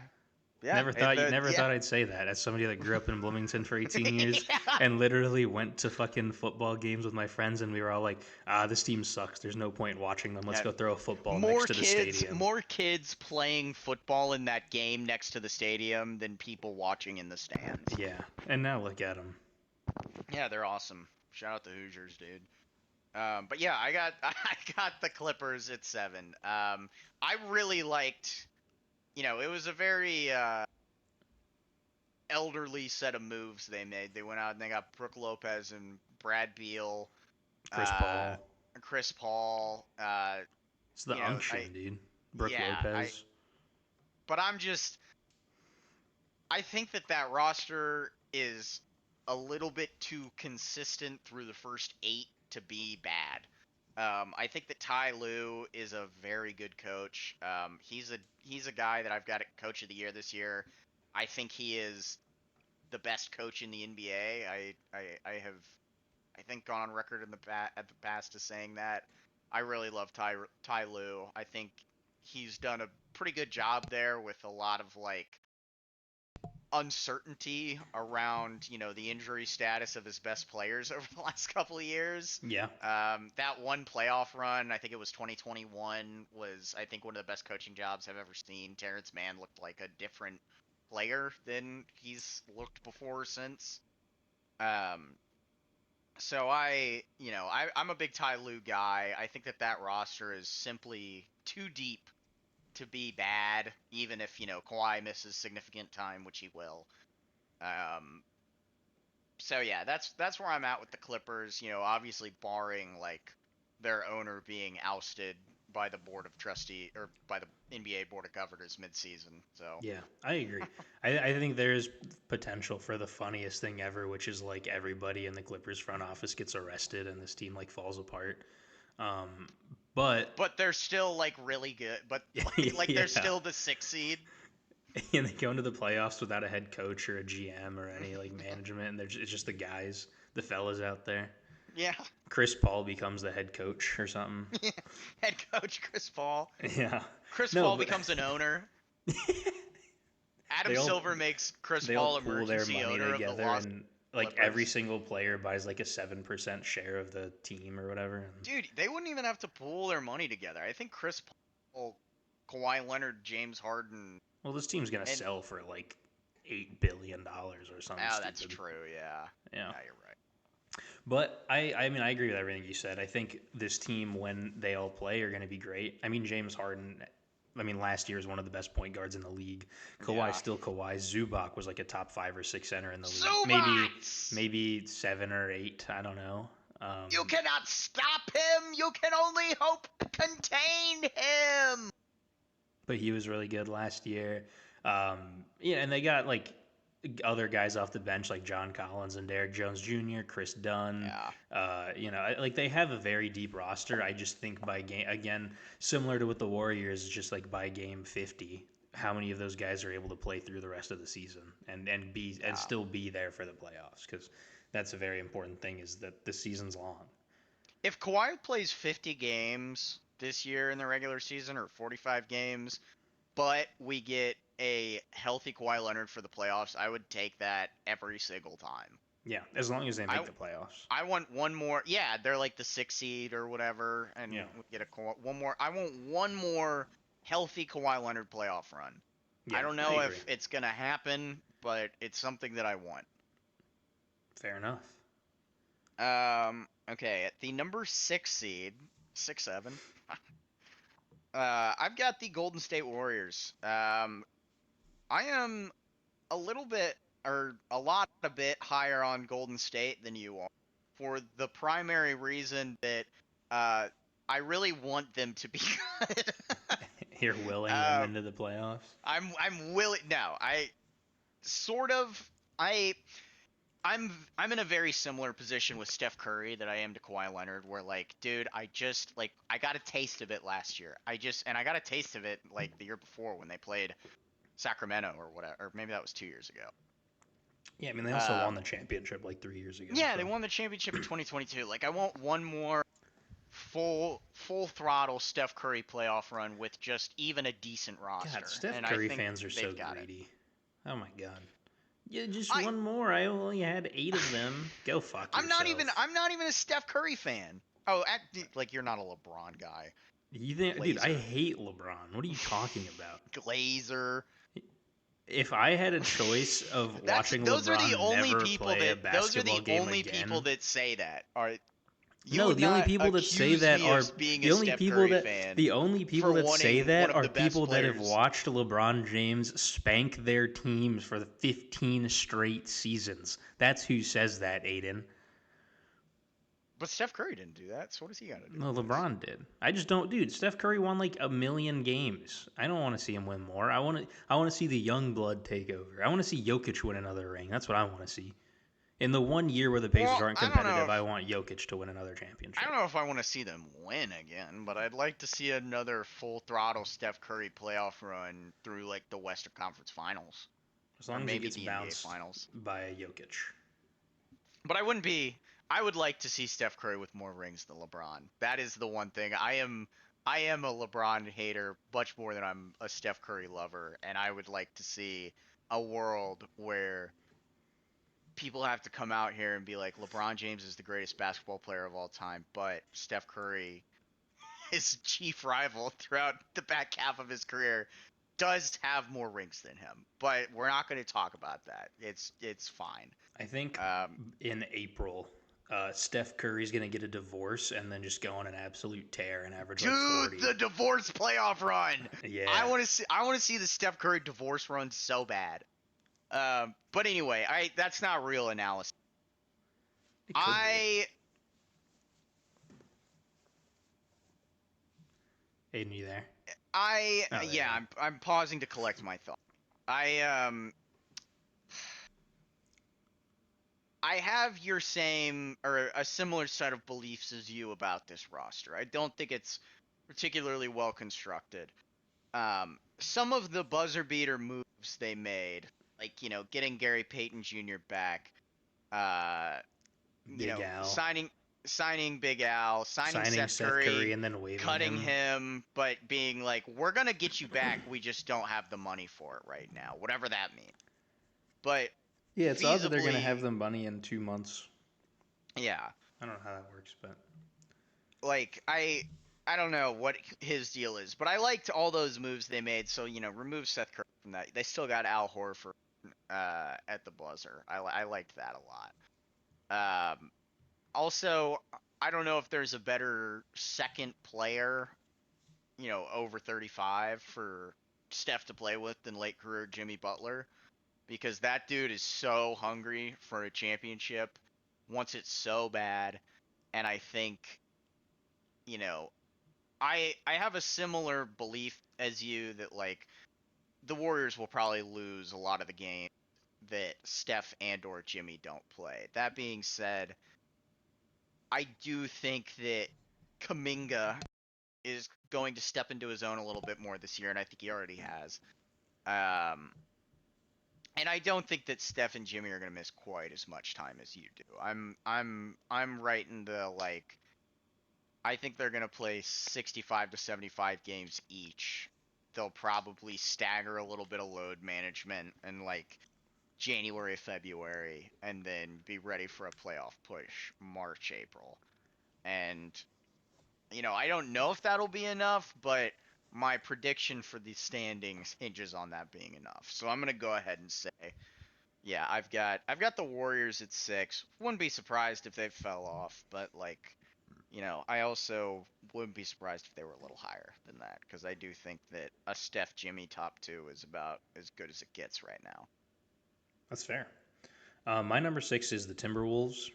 They kind of brought back a very similar roster to last year, and they were the 6th seed last year.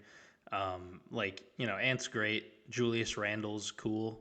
Uh, Rudy Gobert is iffy. Sometimes I think he's great. Sometimes I think he's Garbo. They got KD, but we got Jaden McDaniels. He's good. Naz Reid's cool. But like they're just missing a guard, like a point guard. Anthony Edwards and Dante DiVincenzo are kind of splitting point guard minutes, and then Yeah. the rest of those minutes are filled by 39-year-old Mike Conley, Bones Highland, Rob Dillingham, who I'm not very high on. Has he even played? I don't even know if he's played much this year at all. And if he has, his Yeah. minutes have been a whole bunch of nothing. And then like Terrence Shannon Jr., who's another guard that I think isn't like particularly good. So they're running back a very similar roster to last year, if not a slightly more depleted. And like I don't know, they don't wow me in the way that some of the teams above them do, to where I'm like, oh yeah, like this team's gonna win a lot of games. Now that being said, I think they've made back-to-back conference finals. I think some of that was just circumstance with their matchups and like Steph Curry getting injured last season. But like I think they can be a good playoff team. I just don't know how many regular season games they're winning to really Yeah. separate themselves from the other 50-win teams in the West. Yeah, fair.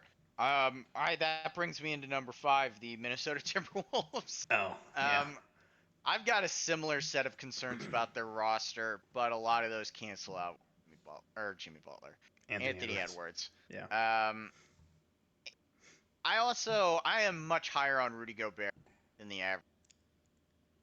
Um, I think that what you get with Rudy Gobert is minimum a top 5 defense in the regular season, and I think that that raises your floor dramatically, especially when you have an caliber player like Anthony Edwards up front, you know, making a lot of the decisions off.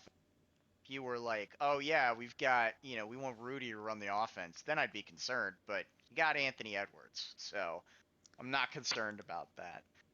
That being said, they did not get Kevin Durant, which was the big upgrade that I think would have made them, a 2-3 seed in the Western Conference this year. instead of a Um, 6 or 7 seed. Dude, yeah, I can't. exactly. My coworkers and I've been 6-7ing the last 2 days, dude. I can't. These are grown men that I work with, and we've all Dude, six sick. seven. You guys are engineers. Did you see what I sent in the group chat, dude? I was it today? I No, it haven't was even looked. yesterday. Um, I think so. Yeah. Yesterday at work, dude, our fucking Microsoft Teams chat full of like 8 engineers Oh had yeah, yeah, three yeah. I did see consecutive that. 6-7 gifts. Dude, that's so sick. That's fucking my brain's cooked, dude. I don't even. Whatever. So, Sorry. Continue. no, no, yeah. So I think that they are a team with a pretty high floor. But I'm not sold on their ceiling without like a legitimate other killer offensively, which they do not have. They've got a Yeah. couple other. They got Julius Foulius Yeah, Randles, they've bro. got they've got Julius. Julius playing well this year, and he played well last year. They need another killer, and they didn't get one. And Yeah, I think that that's gonna hamstring a lot of what they're trying to do this year, which is win a championship. that's fair. My number 5 is the Los Angeles Lakers. We're on 5, right? Yeah. My 5 is the Lakers. I'm very high on Luka Doncic this year. I think this is his kind of return to form, making his name. Because I think last year he was very disrespected, obviously by the Mavericks organization and the way they What? kind of treated him and his departure. But also, like coming into this year, I think people kind of forgot that Luka Doncic is a guy that's going to average 35, 10, and 10 in the regular season and Right. up that to 40, 12, and 12 in the playoffs. And he's damn good. I mean, he alone is a guy that can win you. I mean, however many games he can. But I also think they have a lot of guys on this team that are kind of like, this is the year they really need to play well, right? Like Austin Reeves, like you mentioned, is playing for a $200 million contract. So he's been playing out of his mind. I mean, he had a 50 burger and then a 40 burger. So like he's been doing it.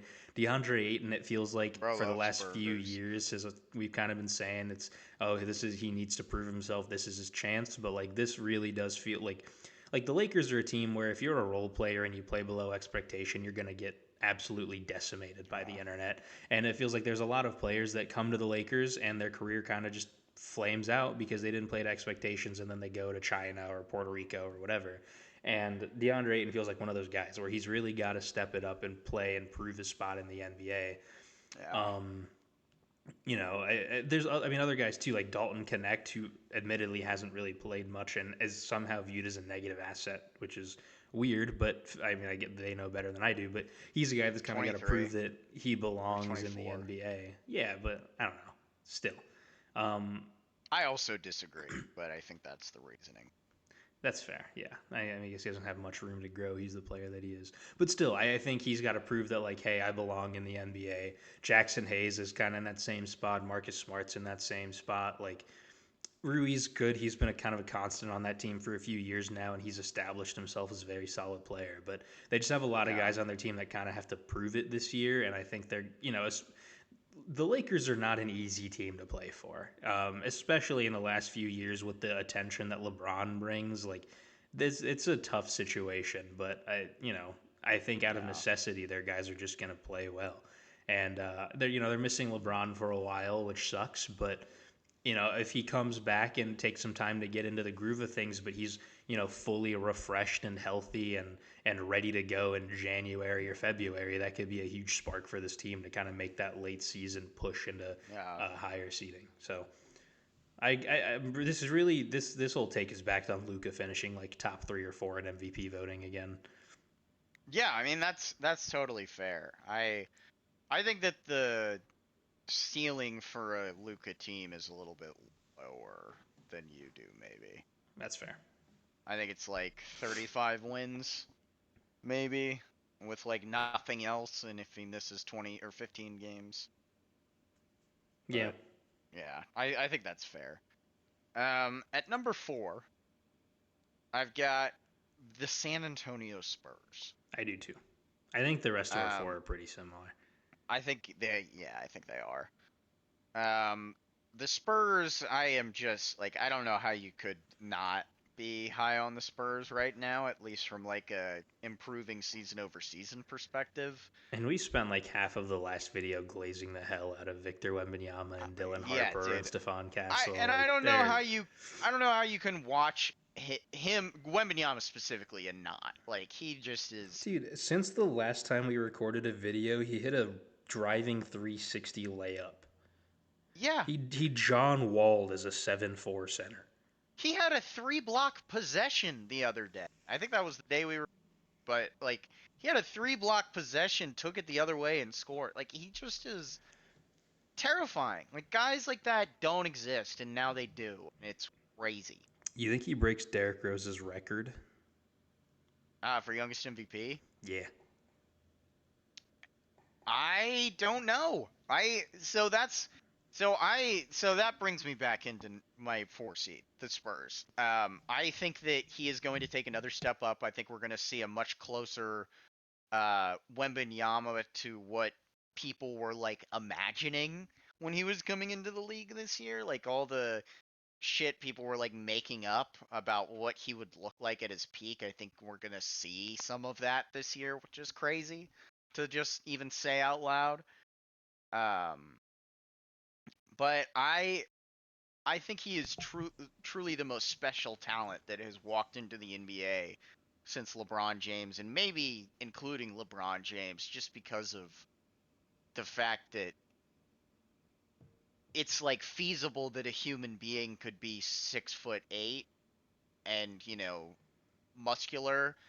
It feels insane to say that somebody is coming into the league 7'3" and as athletic as Wembenyama was. Like it's crazy. It's Yeah, crazy. Um,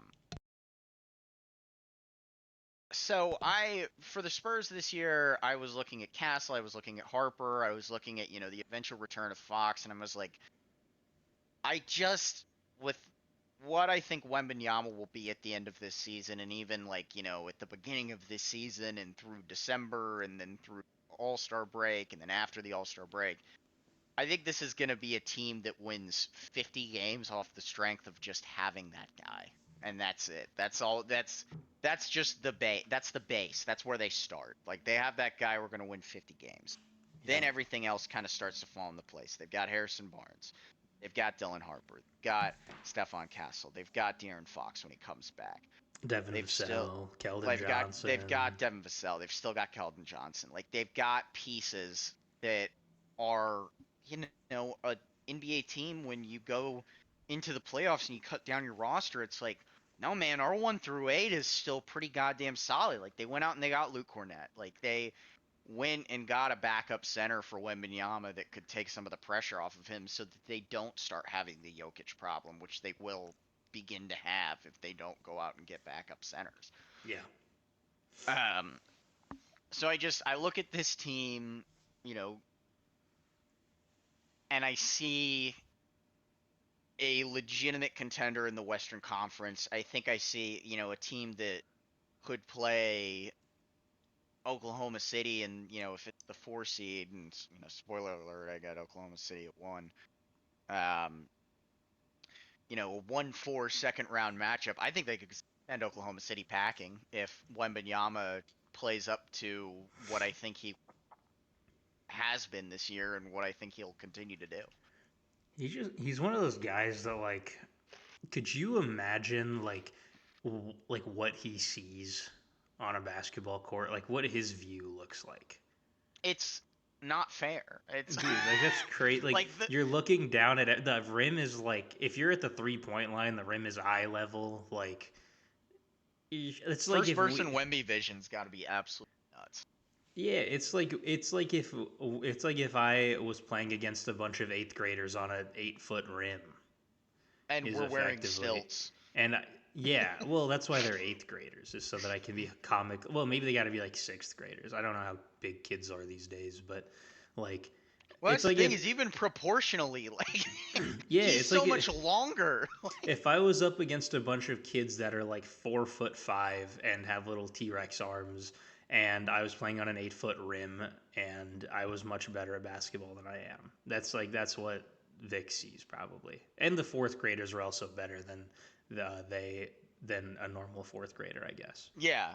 But that's got to be like it's crazy to think about like his just his day to day, man. If I feel like if I could wear like Victor Wembanyama goggles, like how they have like the Google glasses or whatever, give me the You're Vic just glasses, and I just want to see what it looks like. You know what I mean? you you wake up and you read Mao's Little Red Book for a little bit, Yeah, and I then you go go train with Shaolin hoop for a little monks, bit. and Yeah, you make matcha in a bowl.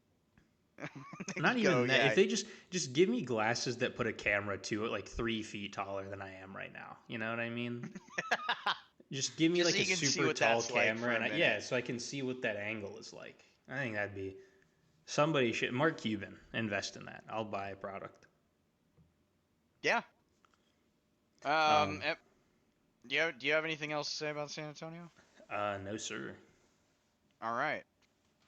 I have got at number 3 the Denver Nuggets. I love everything Denver season. I think they righted the wrongs of the 2023 offseason, which was basically they cut costs and they got rid of the championship team. The first they brought back Bruce Brown. Love that. That's a very fun, I think, free agency signing that they made. And I love the Cam Johnson move.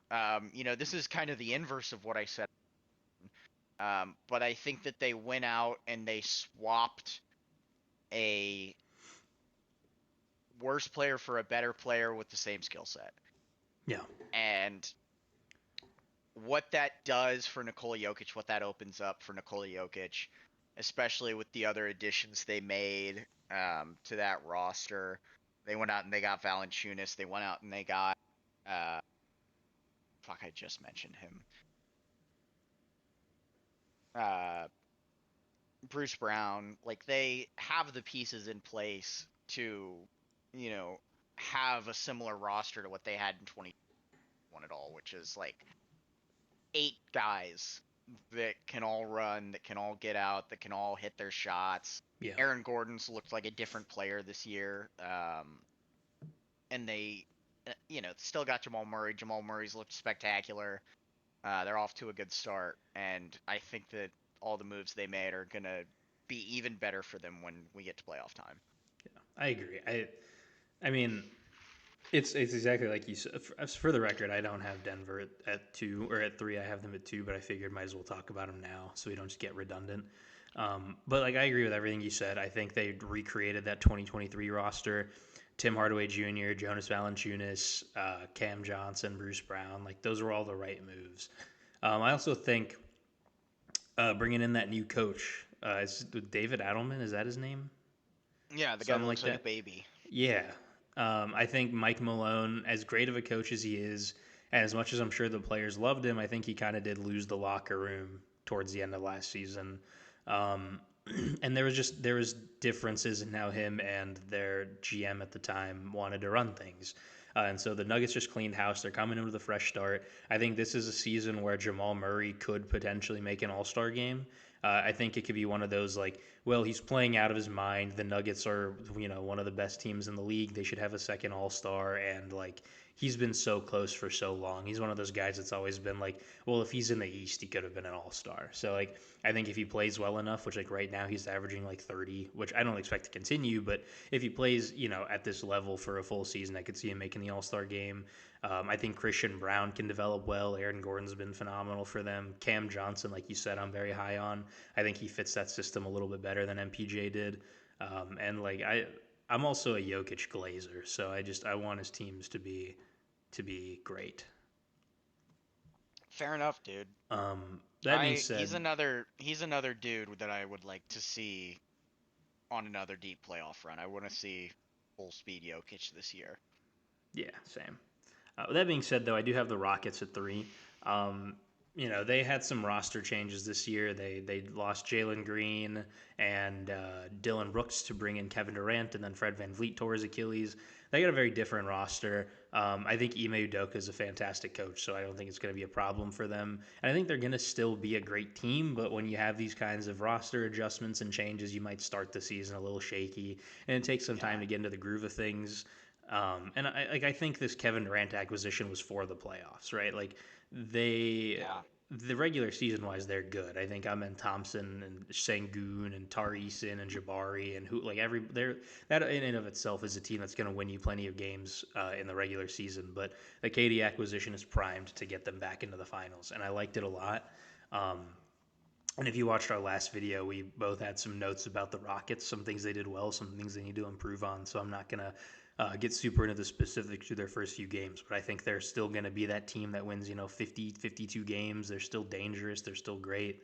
I just think the Nuggets took some steps to get them some more regular season wins this year. Agreed. At number 2, I got Houston. I also was a big fan of their offseason. I also kind of think the Kevin Durant signing is one that you make with the players in mind more than the regular season because, like, they're good. Amen Thompson is a guy that we're both very high on. I like adore his skill set. I love the way he plays. Um,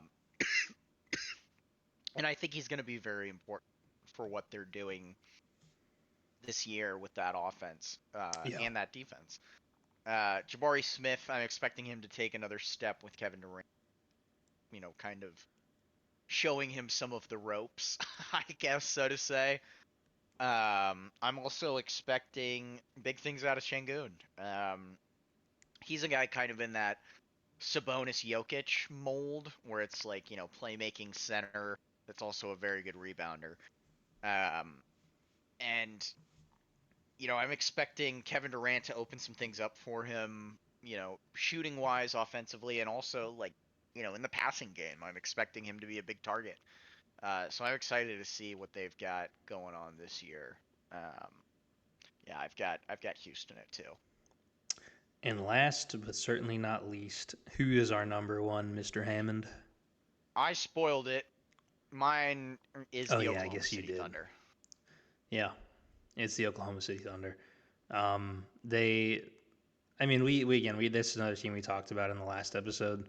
They brought back their same roster and got better because now AJ Mitchell's healthy and playing, and he's been looking great. And I think Topic is still out, but I think he should be playing this year at some point. And like Cason Wallace is taking a step up, and they're the champions. They looked unbeatable until, of course, the glorious Pacers Yeah, our glorious almost Kings. almost Davided their Goliath, and Uh, uh, you know, bummer. didn't our best player tore his Achilles. Yeah, and like the first quarter of what would have been a legendary Game 7, Uh, but it's fine. when we were on a bachelor party celebrating. Yeah, and we extended extended the their trip to watch the trip game. so that we could all watch the game and celebrate. And yeah, but but this team is great. They're phenomenal. I don't want to take anything away from them because they are still the champions, even no matter how fraudulent it may be.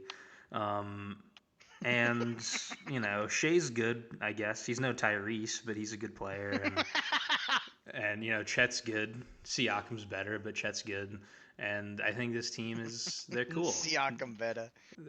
they're a cool team. They'll probably win like 70 games and walk into another championship unless my glorious King Jokic has anything to say about it. And do you? Yeah, I disagree that they're gonna walk to a championship, but I've also got Oklahoma City at 1 this year, again. Yeah. What were you gonna say? Do I what? Well, I guess going into the topic of the championship, I forget who said it. Somebody said on like a podcast or a show or something today that like the Eastern Conference doesn't matter this year, and that whoever makes it out of the West is winning the whole thing. Do you agree? Because like at this point I kind of do actually. I think it depends on who makes it Eastern Conference. Like I don't think any team because I don't think the Magic or Pistons are that ready yet to make a championship run. They could surprise me. But I feel like the favorites out of the East right now is probably the Knicks, maybe the Cavs, maybe, I don't know, maybe the Bucks if things go absolutely perfectly. But like even like the Pistons, even if they make it, I just don't see them beating any of the top 3 in the West right now. I think it's too early for me to say that because I do want to see what the Pistons look like in final form going into the playoffs. Because I do think that they could have a Frieza situation going on there, where it's they continue to molt and develop throughout the season and kind of switch their playing style and do different things. Cade Cunningham boosts his power level by 50 times. Yeah, Cade Cunningham continues to boost his power level. Ausar Thompson explodes. Yeah, Ausar Thompson, the Prince of the Saiyans, as we've been calling, continues to ascend. No, I meant literally explodes like Krillin. Oh no, not like Krillin. And Jaden Ivey gets beamed by Frieza. And Frieza being Shai Gilgeous-Alexander. Who's the Yamcha? Who's the Yamcha on Detroit? There's Cade Cunningham in a ditch doing the Yamcha pose after Game 5 of the NBA Finals. And of course Chet Holmgren is Captain Ginyu. Because he has to be. I'm gonna text you a joke that I can't make on recording. If it's funny enough, I'm gonna say it. Just so you know. uh, Who is Cason Wallace Dodoria? oh God, so the Thunder are the Ginyu Force. Well, the Cade's Thunder are or the Frieza Force. Shay's Frieza, Yeah, obviously. J Dub is probably, well. Who is Frieza second? Is Frieza second Ginyu? Because J Dub is not Ginyu. J Dub's No, cooler. I think Captain Ginyu is. I think Jadab is actually absolutely Captain Ginyu. You think so? Yeah, he is just dorky enough for Captain Ginyu, and I love Jadab. I love his dorkiness, but he's a little dorky. That's fair. Um, So and then yeah, is Chet I think he's Burter? perfect. Like, come on, dude. Tell me he wouldn't hit some Captain Ginyu poses after like he makes a shot in a game or something. That's fair. I could, yeah, that's fair. So then is Chet Burter or Raccoon? Uh, Raykum's the little circle one, right? No, Raccoon's the big red, the big guy, big red. Oh, Because Alex Caruso is Goldo. That's who you're thinking of. Um, yes, that is accurate. Yeah, I think Chet's the red guy. Raccoon. Cause, Okay. cause that's the one that like, he's like super focused on his looks or He whatever. sounds very special needs. No disrespect to my special needs fellas out there, but Yeah, or Chet Holmgren. or yeah, or channel. I mean, I think we're really cooking something here. Yeah, And we really went on a tangent. AJ Mitchell is Zarbon, of course. Of course, of course. I mean, that's just a given. Anyway, I bet Shay's so mad I called him Frieza. Must be Trunks so bad. well, I mean, Trunks has the most aura, but Bro thinks he's Trunks. Unfortunately, Tyrese Halliburton is Trunks. Yeah, Tyrese Halliburton's Trunks, and he's actually also Goku. So. Yeah, well, and he's Gohan, actually Trunks but and not Goku future and Vegeta. Gohan, just Cell No, Games Gohan. he's Cell Games Gohan. Yeah. He's Cell Games Gohan, and when Gohan kind of got his groove back during the Boo saga. Yeah. And Steph when he Curry's was like Kid talking Buu. shit right before Boo sucked his soul. Actually, Draymond Green is Kid Buu because they're both the ultimate crash out. And John Morant's Broly. This is fun. I think we can make a video out of this. This is fun. No, dude. I think we do a podcast out of this. I think we could go for like an hour. Yeah, I think so. All right, we'll save that for another day. We'll brainstorm it a little more and develop our NBA Dragon Ball Z universe. Yeah. But yeah, I think that the Thunder. I do think they're going to steamroll the regular season a lot of the time because I think even with still, just a monstrous, beastly, disgusting, scary roster to go up against on any given night.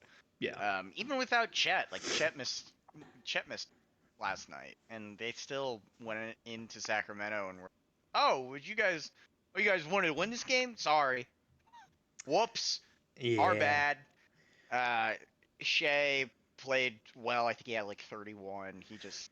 The scary thing about Shea, and you kind of saw it in Game 4 of the finals last year, which is unfortunately the one game that we went to of the entire series. Yeah. But then you also saw it like in the first two games of this regular season where like he had like, for all intents and purposes, a very mediocre Shea Gilgeous-Alexander game, which is still, I mean, amazing. It's just mediocre by his standards, I guess, until fourth quarter and overtime, and then he just turned it on like in an instant and went out and dominated and did his thing and led them to a win. So like, yeah. It's crazy what this team can do. Yeah, I mean I guess this gets into the championship discussion, or at least the Western Conference discussion. I do think that the Western Conference has done a good job of predicting and building teams that are set up, like starting 2 years ago, building teams that were set to take down the Oklahoma City Thunder today. Whether or not by accident or not, who knows? I think I mentioned this in my preview for them. I think the 4-1 matchup in the second round for San Antonio is I really like a Wembanyama versus Chet Holmgren matchup. I don't know if you've been paying attention to, but they played a lot on the international, kind of developed a friendly or unfriendly rivalry. Sure. And it seemed there were some internal reports in the Spurs organization that it irked Wemby that uh, Chet got one first, basically. Oh, Um, so I want to see that matchup in the second round. Like that is my most anticipated playoff matchup. I don't know, whether or not it's the second round of the Western Conference Finals. I don't know when it's going to be, but that is one that I really want to see. The Chet versus Wemby versus Oklahoma City, basically trying to take down a Goliath kind of himself, I guess, or yeah. with a good supporting cast, but I certainly don't think he has anybody to the level of Chet and J-Dub Right. as his supporting cast. I mean, we'll see what Dylan Harper looks like at the end of the year, I guess. But I I think that Houston is also set up well to play them in a 7-game series. Um, I don't really know if there's anybody else than that in the Western Conference that I really see as up to snuff outside of Denver. Uh, as I was saying that, I remembered Denver, so I'm gonna go ahead and Sure. pretend like I remembered them the whole time and throw them in.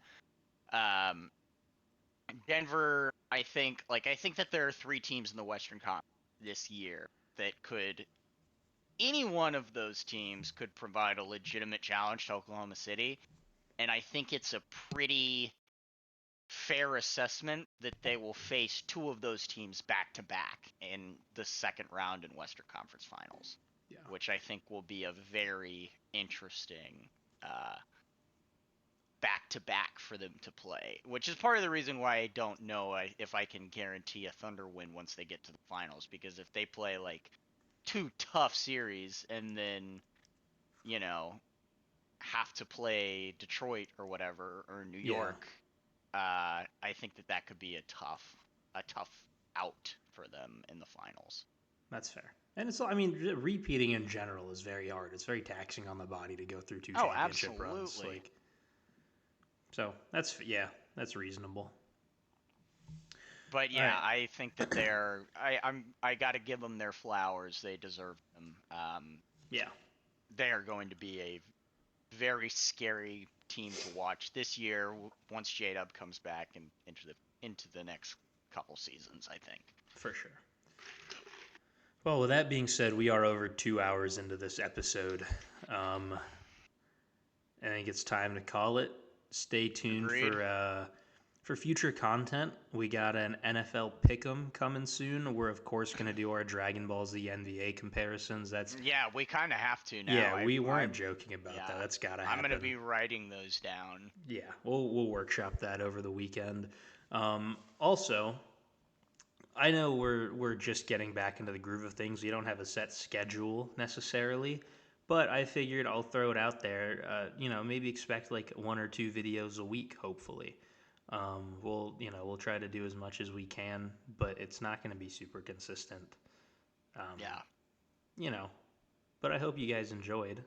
The plan is, I think, similar to our end of season predictions for awards, is to come back to this at the end of the season and make fun of how wrong we were about certain things, and then Oh yeah. pat ourselves on the back about how right we were about everything because we're perfect and God's little children. So, Yeah.